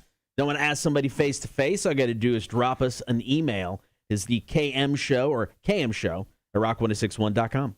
All right, let's get into our final question of Chicks on Dudes this morning. Cotter, Mac, good morning. Morning. And good morning, Chicks. So here's the question. I have only just started going to the club, mostly Club 51 here in Savannah. In the past month or so, what I find weird is when girls say they have a boyfriend, but after we are done partying, they give me their number. I find that pretty weird. Do they do it because they want to be friends or more than that? Also, is there a chance they give it out of fear? I try to be a nice guy. When asking always, I usually say it's all right if you don't want to give me your number. But he seems to be getting a lot of numbers when these girls are saying, oh, I got a boyfriend. So, Mac, what's going on there? So I will say 50% of the time, the whole, oh, I have a boyfriend, it's BS. That's just, they're just not interested. The whole, after the whole partying has been done and they do give you their number, they've been drinking a lot. I was going to say, this legitimately just sounds like a booty call. Because, I mean, you're not at the club looking for love. Right. You're looking for love. You've been listening to a lot of 50 Cent, because that is true. He has said that many, many times. Yeah. With this situation, I think a girl's automatically defense is like, I got a boyfriend. I get it. It de-escalates the situation. But, I mean, if you're hanging around with them and they're allowing you to hang out, have a drink, do a shot, party, dance a little bit, most likely, they either not really have a boyfriend or they got one, but it ain't too serious. Yeah, exactly. They're not too trustworthy. But no, this totally just sounds like, because, I mean, even at the beginning, like, I agree with you. It's just the first, maybe the initial reaction. I got a boyfriend. You want to keep things simple. But then as the night goes, you're like, okay, he's not bad. I don't have a boyfriend. It's fine. Here's my number. Mac, have you ever had a pushy guy try to get up on you on the club, and how did you handle it? I eventually said, get off me. Oh. And walked away. Were they like too wild of a dancer? Or do you... It was just like, wouldn't stop. It's annoying. I'm trying to have a good time, and you're over here aggravating the crap out of me. I've already said no. When it comes to the club, is it weird? What is your preferred male dancer? Like the guy that just kind of like, does the shoulder shrug a little bit? Or do you got like a guy that like really goes at it, like goes down to the floor, jumps up, like does a backflip and stuff? Like, what kind of dancing would you prefer your male mate to do at the club? What a show off. I mean, that's the way Cotter dances. I've seen it. So good. Show off. He does the splits. It's wild. It's too much. So just a little more subdued. At Club 51, it's too much. All right. But is it? It is. Is it? Thank you for answering my question then when it comes to if they're giving me welcome. numbers or not.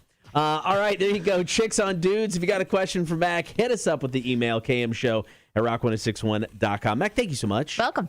All right, coming up next, we've got some Marshalls. Music news. Hang tight. Cotter and Marshall, Rock 1061. There we go. All right, tell us about how you blew off this gentleman. So I was doing trivia Monday. Not going to say location. Okay. And first of Which all, day? Monday. Oh, Jerry's? Yeah. Anyways. And first of all, I get there and I've got like 10 minutes to set up. Oh. So it was a last minute. Yeah, hey, yeah, can yeah. you cover? Bad trivia. But no. I came in clutch, thank you. Okay. All right. Get there and I'm not there but 5 minutes, and this older guy who is clearly drunk, hey, do y'all give out spankings for prizes? And I'm just like, I'm over it already. I've only been here for 5 minutes. This other dude comes up to me and there's nothing, array as to like, hey, what's your name? Can I ask you a trivia question? I was like, well, I can't Nothing promise you. awry? Yeah, right. Look, I am back on my medication this morning. That's why I'm a little off. Continue. Sorry. Don't follow the chair. Do you want to hear the rest of the Yes, story? please. Okay. Yes. So he says, can I ask you a trivia question? I was like, yeah, but I can't promise you it's going to be right. Mm-hmm. And he said, are you single? I said, oh, I see what you did there. And for some reason, my dumb brain says, yes, I am. Oh. All right. And it's back here like, what the are you doing? Right. So then he was like, well, you want a shot? And I said, well, I'm working right now, but maybe after the game. Okay. Oh, you gave him hope. Third round. I'm not going to pass up a free lemon drop shot. Come on. Wow. So about the third round, hey, how about that shot? And I said, hey, I'm still working. Right. So then afterwards, he was like, so you do Oak 36. I was like, yeah. Well, again, why are you answering this question? He said, well, I go there a lot for a certain reason. And I'm not going to say why, because I'm not calling people out. Sure. And he was like, well, I'd love to take you out to dinner. And I was like, Wow. I'm just going to go ahead and let you know. I'm not in a position to be dating right now. And that was the truth. It was the truth. And he said, well, I totally understand, but it's just dinner. I was like, but it's not. It's never not just dinner. So a gentleman So he approached shows you. up at trivia last night. Oh, no. Oh, he showed up. And he was like, hey, I bet you didn't think I was going to be here. I said, yep, sure didn't. And went on about my business. And then once he realized that I was not giving him the time of day, Right. he left. And I felt bad. I felt bad. Don't feel bad. Don't feel bad. He wasn't a bad guy. It's just no. Wow. So a guy finally walked up to you and tried to buy you a steak dinner and a lemon drop.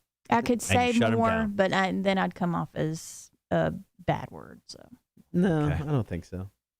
I'm a very picky person. Right. If He probably you haven't. was he the type of guy that would take you out to what's the fancy steakhouse on Bay Street? Vicks? No, Bay Street. Oh, Bay Street. What's the fancy one? I want to say Morton's, but that's not right. And I've been in this I fancy. don't Anyway, remember. there's a type of guy that take you to a fancy steak restaurant or like Outback. Probably Outback. Yeah, you don't want this guy. I do love Outback, though. Don't you fall into that trap. Liquid, good morning, man. He goes, special shout out to the New York Islanders for destroying the Blackhawks last night. Happy hump day. I don't know why you're personally attacking me and my Chicago Blackhawks, but that hurts my feelings, just so you know. I know at some point it was 3-0, and I think that may have been the first period. What's the first story? First story is going to be the biscuit. The biscuit. Yeah, Limp Biscuit. Oh. We only lost 4-1. The Islanders. Oh, wait. It was technically it was only 1-0 heading into the third period, and then the Islanders scored 3 in the third. So it wound up being 4-1. So no big deal. He goes, well, you were sensitive and your team is soft, so I get it. Jesus Christ. What's that last place, almost last place in the Cotter and Marshall show Liquid have to say? Oh, I can't hear you. I do feel bad for Liquid, though. Cotter, I don't know if you've been paying attention or not, but Yeah. Liquid, like 2 out of the last 3 weeks, has gotten beat by less than a point. Oh. Like brutal losses. Yeah, that's not good. I feel bad for him. I mean, not as bad as the guy that tried to take Mac out to a steak dinner and got rejected, but Well, it happens. Hey, did y'all carved y'all's pumpkins last weekend, didn't you? yeah, I carved pumpkins, yeah. And you threw the seeds away, didn't you? My wife baked them with some spices, and Great we've been minds think eating them. alike. We've been eating them.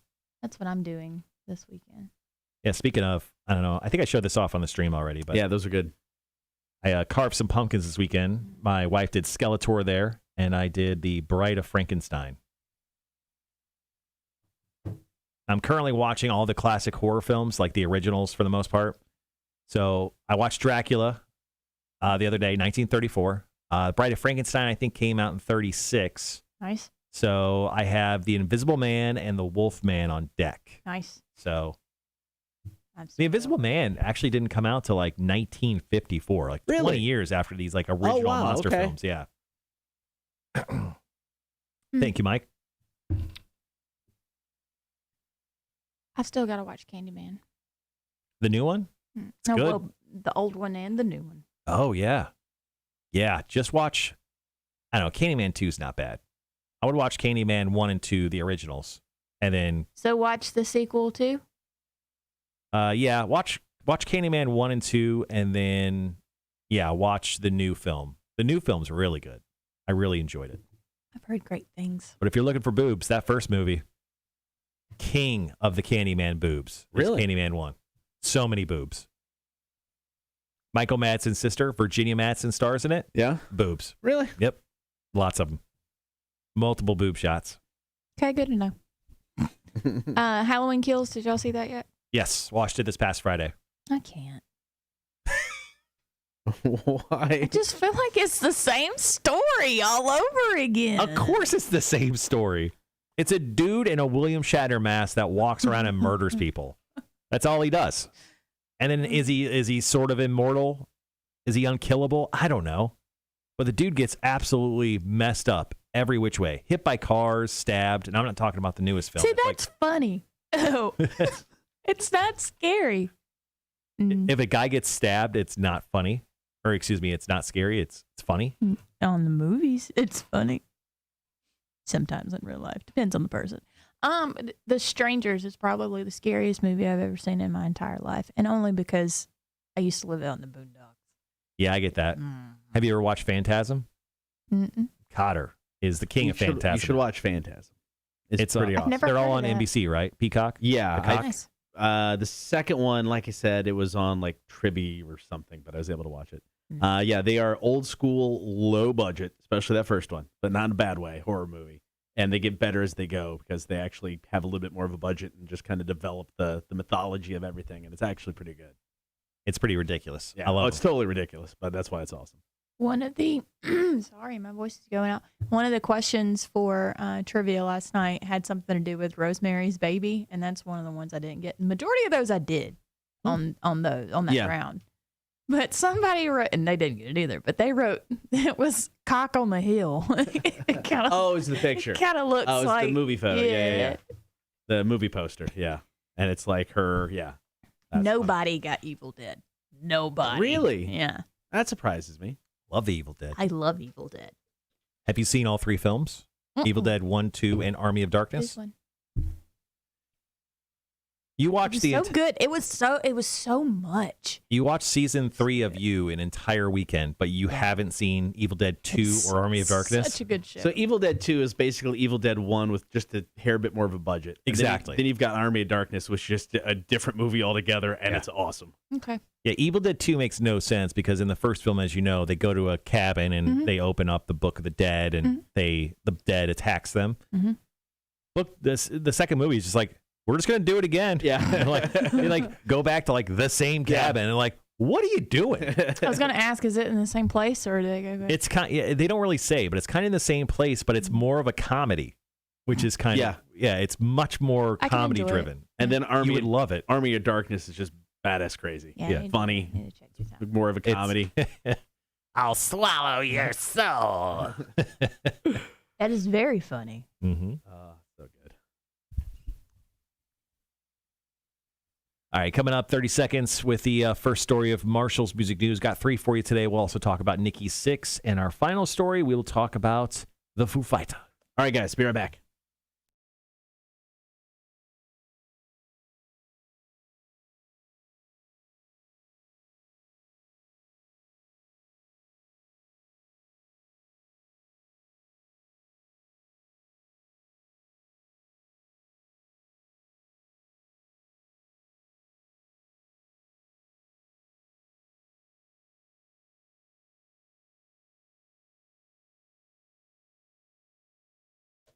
Let's do it. Getting into some Marshall's Music News. Here is story number 1. So yesterday on Fred Durst's Instagram story, he put out a little poll asking people whether they should release the brand new album Dad Vibes from Limp Bizkit in its whole or just release kind of song by song. Now, the majority of the poll stated that they should just drop the entire album in its entirety. Now, they've been kind of tempting fate here. Fred Durst has been talking about this new album like it's been done. Yeah. It's in the canon. It's ready to come out. Now, we just heard Dad Vibes earlier in the show today for the very first time. I love that song. Yeah, it's fun. So much. But I think this thing is going to be coming out sooner than we think. I think before the end of the year, and it's just going to be random. It's going to be like next Thursday, it's like, oh, yeah, here's the new Limp Bizkit album. I'm like, what? And I can't wait to dive into here because Limp Bizkit has a new volcano eruption of popularity. Yeah. People are back into this band. I think the Woodstock documentary kind of helped push them back up the popular poll, and they are back with a brand new album called Dad Vibes. Now, when is it going to get released? I don't know, but Fred Durst is acting like it's going to be very, very soon, so cross your fingers. I really want to listen to it. I just want to see Fred Durst in his Dad Vibes get up, the whole persona he is right now. Oh, yeah. Drive around the country in like a station wagon. Oh, like selling copies of the album. Like an old van. Yes, yeah. yes, just like, selling copies of the free album. candy on the side, but it's just the free album. All right, we got more Marshall's Music News coming up next. Here's Limp Bizkit. It's Nookie, Cotter and Marshall Show, Rock 106.1. Mac, what's your favorite Limp Bizkit song? Sorry. Cotter, what's your favorite Limp Bizkit song? I mean, In Together Now, I think is probably my favorite. I just love that song. So good. Fred Durst and the Method Man.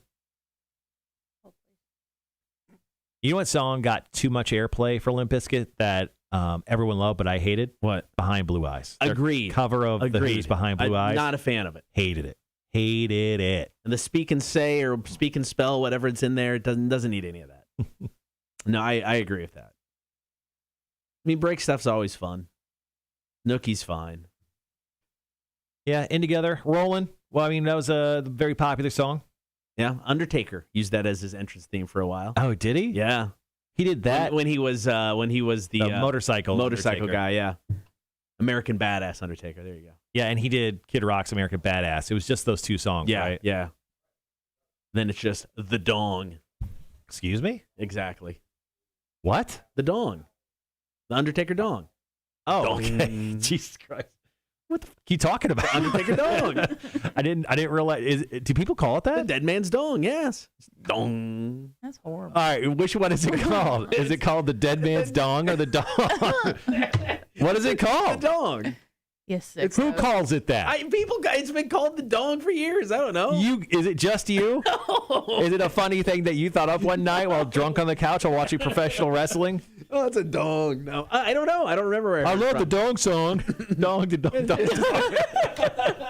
It's just because it starts out with just the Right. Dong, Yeah. so it's the dong. I've never heard anyone reference the Undertaker thing. entrance song as the dong. It's a thing. Or the dead man dong. The Undertaker's dong. I honestly hope it's called the dead man dong. That is so much better than just the dong. Wow. I don't remember where I first heard it. Mike said that Limp Bizkit actually sang the song live for Undertaker WrestleMania one year. Yeah, they did. I can't answer your question. I think the only one that I know for the top of my head is Nookie. Okay, so your I'm favorite not- song's Nookie. Sure. It's the only one. We'll you go know. with The that. only one I know off the top of my head. Yeah. It's Wow. got to be the best. Homework assignment: listen to some Limp Bizkit before next Wednesday, and then let us know if you actually find a Limp Bizkit song you like more. Any year range whatsoever, right? Doesn't matter. Okay. Their whole portfolio could be Dad Vibes, their new song. It could be any song. Was that the one that Hefe chose? to Yes, It sing? is. Mhm. Okay. Look at you, Hefe, wherever you are. He's up by the heater because I guess it's cold. I got about a minute 15. Have you not watched you at all? I have watched you season 1 and 2. It's so good. This one's probably the best one since one. Why are you doing it in that whiny voice? It's so good. So good. No, I've watched the first 2 seasons. I'm gonna get to it. Netflix has just been releasing too much stuff. I'm watching Midnight Mass. I watched another episode of that last night. I've got 2 more episodes to go. Okay. There is a major character death. I just watched the major character death episode. I've got 2 more. You know what I'm talking about. You've watched it, right? Mhm. Yeah. I binged it in the first weekend. What's too. that smug look you Got got? about I have 30 no seconds. life. I have no life. That's the smug look. Well, gentlemen tried to take you out to Outback Steakhouse. Absolutely. Get you that blooming onion, Absolutely. margarita, probably. All right, guys, we'll be right back.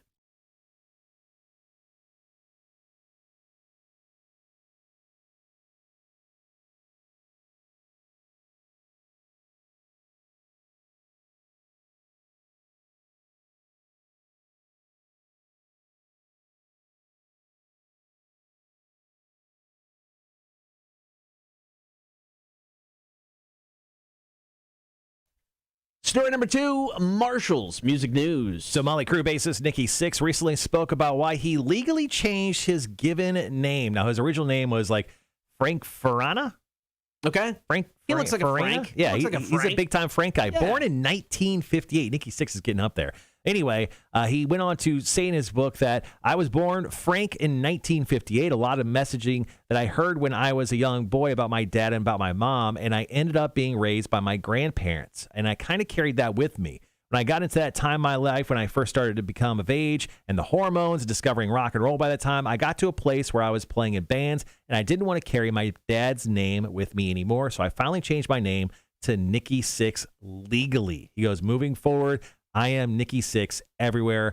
I actually did manifest a new life. So him and his dad had a not a great relationship. Yep. So he went on, and he has a new book. If you guys would like to read it, Motley Crue bassist Nikki Sixx's new book, The First 21, How I Became Nikki Sixx, is available right now. All right, we got one more story to go before we wrap up the show. More of Marshall's music news is next. Rock 1061. Hey, Matt, could you, I'm just curious to know if anyone calls that, could you just Google Dead Man's Dong real quick? I'm going to get so much spam email. Are you on company Wi-Fi?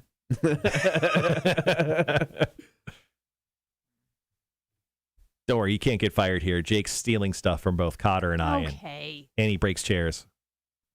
It's impossible. So, Did you Google it? I will, but this popped up. It's more important. Tom Holland to leave the MCU after the Spider-Man? Tom Holland was only signed up for the 3 Spider-Man films. Well, that's stupid. Oh, they'll bring him back. Don't worry about it. Those things make way too much money. Tom Holland will be Spider-Man for another 20 years. Trust me. Okay, Dead Man's Song is a book by Jonathan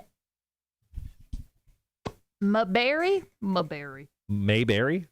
Well, there's no Y in there other than the one at the end.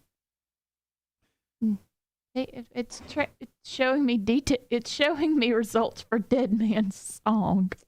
S. Did you Google dong or song? Yes, I Googled dong. Hit images. So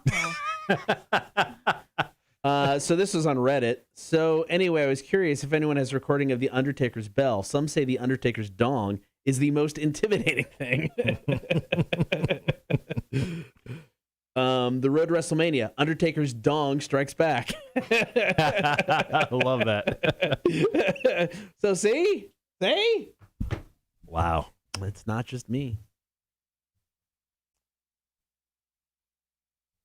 So I'm looking at trending currently on Twitter. Yeah. So Travis Tritt is currently trending number 3. Now he was supposed to play, I think, in Savannah, but they postponed the Savannah date because Mayor Van Johnson wasn't allowing concerts to happen. Yeah. And Travis Tritt is opening up, according to this article, about canceling 4 stops on his fall tour because they require a mask, proof of a negative COVID-19 test, or a vaccination. So Travis Tritt, not for the vaccine. Yeah, he was supposed to play a show in Peoria, Illinois, kind of the area we're from, and they were requiring that, and he pulled out. Also trending is Ruby Rose. Ruby Rose is starred in the John Wick series, Orange is the New Black, and she was Batwoman for like the first season or 2. So she left the show, and we all thought it was kind of weird that she was just leaving. Well, she apparently explains why, and she burns down the entire CW, the network. Oh. So it says that they made her come back to work 10 days after having surgery, that they've hurt and burned many people on set, that the creator, the showrunner, was like this sexist who was sleeping with everyone. Yeah, it's bad, apparently. That ain't good, guys. So, Batwoman, yikes. That's a show that'll probably get canceled. Yeah. Did you ever see Batwoman? Did you ever watch that at all? No. Me neither. If it's on the CW, chances are I've never watched it. Not anything against the CW, it just, yeah. I think I've only watched the CW on purpose a couple times in my life. And I remember I was trying to watch WWE SmackDown. Oh, back in the day. Yeah, WWE SmackDown started off on the CW. Now, I lived in Deer Creek, Illinois. There wasn't a CW affiliate near me, but there was one in Springfield, Illinois. All right. And if on a good Friday night, if I pointed like my TV antenna due south, I was able to fuzzily be able to pick up WWE SmackDown. That's the only way I could watch it. All right, so what's more sad? Trying to watch like Skinamax through the static, or trying to watch like The Rock through the static. What's more pathetic? They're both equally tear-inducing. I think they're both terrible. Yeah, big Rock fan, Max. Sorry, Max back in studio here. I learned something about The Rock last night. What'd you learn?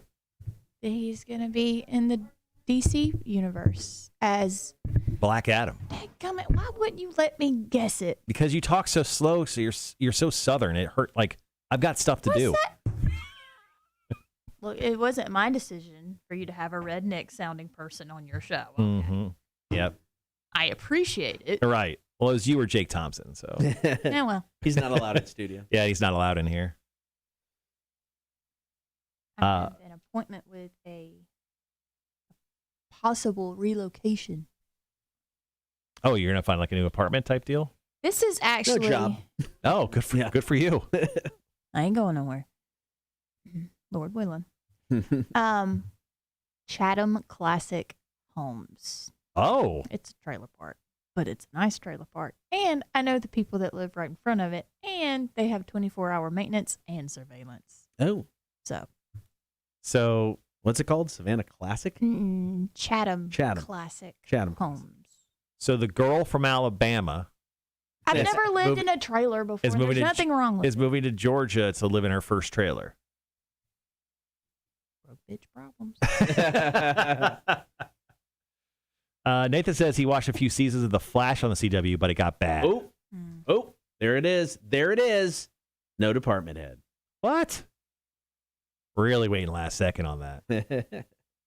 All right, perfect. I'm going to do some Aaron Jones interview stuff, and then I'm going to line up the vehicles right outside the front doors and load them up.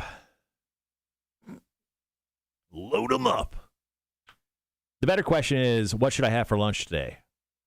Good question. What are you having for lunch today, Cotter? I don't know. Eat lunch at home. It's been a minute since I've had green chilies. Maybe I'll have some of the taco shells and green chilies.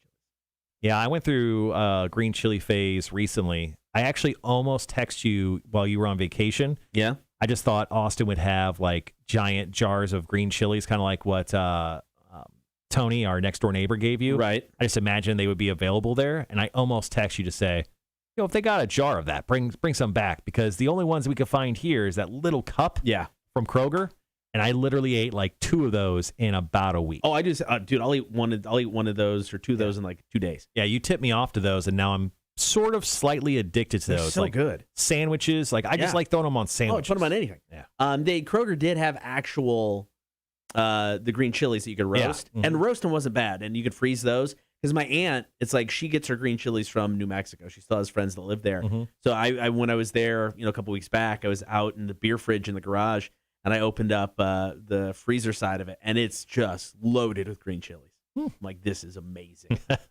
You think they notice? Ooh, Nathan says, Ruben from Midtown Deli. I've actually never been to the Midtown Deli. Have you? I'm trying. Where's it at? The Midtown Besides Deli. Midtown. It's hold on, I don't want to misspeak, but I think it's right across the street. I do enjoy a good Reuben. That's funny.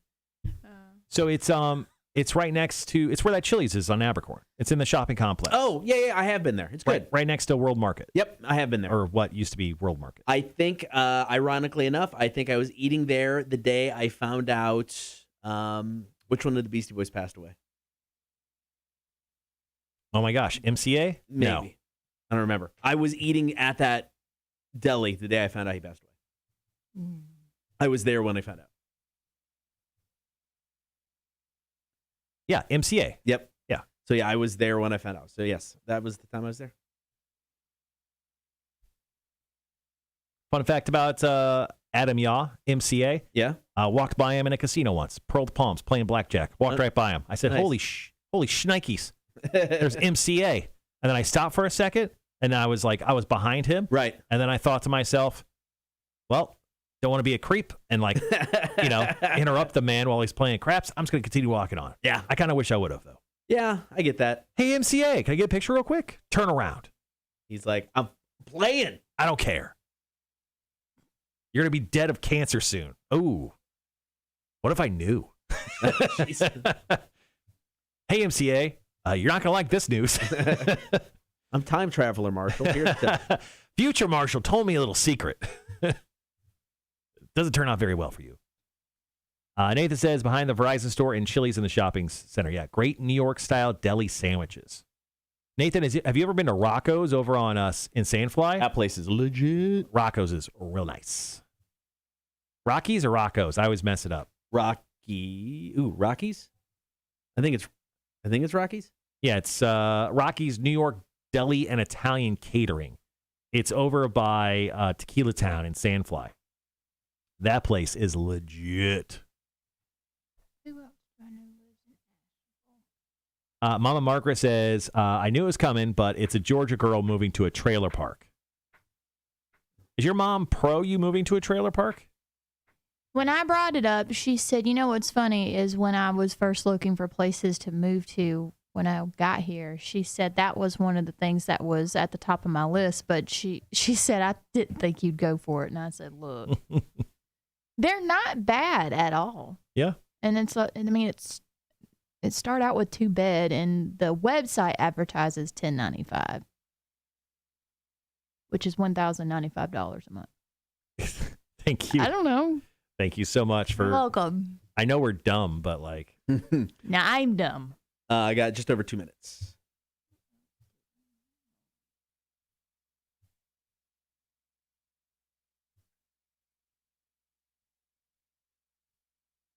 All right, got one more quick story for Marshall's Music News today, then we'll wrap it up. Cotter, you all set for what we have going on tomorrow? Set. Perfect. Great spot as well in Sandfly. Oh, he's talking about them. Yeah, Rockies is great. Yeah. There's a bunch of spots like that are really good over in Sandfly. There's the barbecue joint, Sandfly Barbecue. Yeah. And there's Rockies right there. Tequila Town ain't bad. Just a couple doors down. Driftaway. Driftaway Cafe's right there. That's one of my solid. favorite spots. I mean, they're whatever. What is it? The shrimp or whatever the Bang Bang Shrimp? Oh, so good. I think that's. Do they call? Bang shrimp. Is that what they call I think it? they call it Bang Bang. Yeah. Or is that what? No, it's called Bang Bang Shrimp at Bonefish. Bonefish. Yeah. But I thought they called it the same thing. No, Probably. I know. They might as well. It's just like It's just fried shrimp with jizzy sauce all over it. So, but it's I don't like that. no. No. It's good jizzy sauce. it's delicious. It's the best jizzy sauce. It's spicy. Yeah, it's spicy Stop jizzy saying sauce. it. Stop what? Jizzy sauce? Cotter, I forgot what I just said. What did I say? Stop. Jizzy sauce. No, spicy Jizzy. yeah. jizzy sauce. Well, now let's say it together. Spicy jizzy sauce. Yeah. And one more time. Spicy jizzy sauce. Yeah, that's what I said. Dude, I almost forgot All right. what I said there. 35 seconds. Hey, Mac. Firecracker shrimp. There you go. Hashtag asshole. Spicy. Spicy jizzy sauce. That is some spicy jizzy. That's a spicy. jizzy sauce. I'll be right back.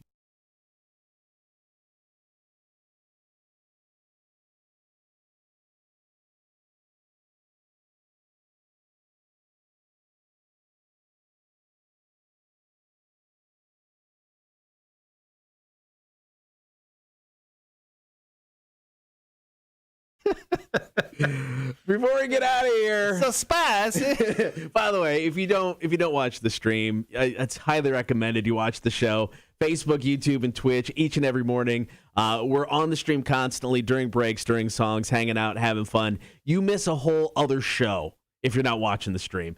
All right, before we get out of here, one more time, Marshall's Music News.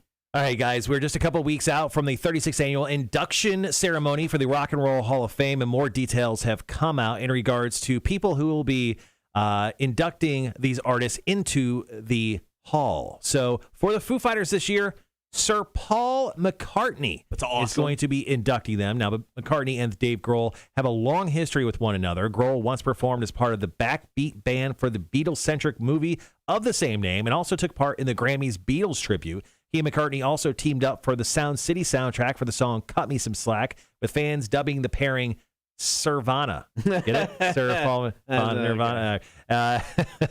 So all sorts of history between the two. That's why Sir Paul McCartney will be inducting the Foo Fighters into the Rock and Roll Hall of Fame. Now, a band has to release their first album, and it has to be out for 25 years before they can go into the Rock and Roll Hall of Fame. So congrats to the guys from the Foo Fighters. All right, guys, coming up on the show tomorrow, theoretically, we'll be joined by the big guy. Yep. He ditched us last week. Hopefully, he'll be here tomorrow to break down another weekend in the NFL. I'm going to get quizzed in the face, and we have a very special guest on the show tomorrow, Aaron Jones.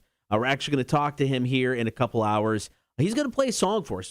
So as everything goes well, we'll have that for you tomorrow as well. Yeah, so we got a loaded show for tomorrow. More tickets to, well, all sorts of shows as well. And your chance soon, in the next couple days, to win some Welcome to Rockville tickets. All right, guys, we appreciate it hanging out on air and on the stream. We'll talk to you tomorrow morning at 6. Cotter Marshall, Rock 106.1. All right, great show today, everyone. High fives. Yeah. High fives around. High fives to the horde for the members that are hanging around late in the show. Spicy. Jizzy. Sauce. I hate Live by it today. That's your creed. That's your motto. By that. See ya.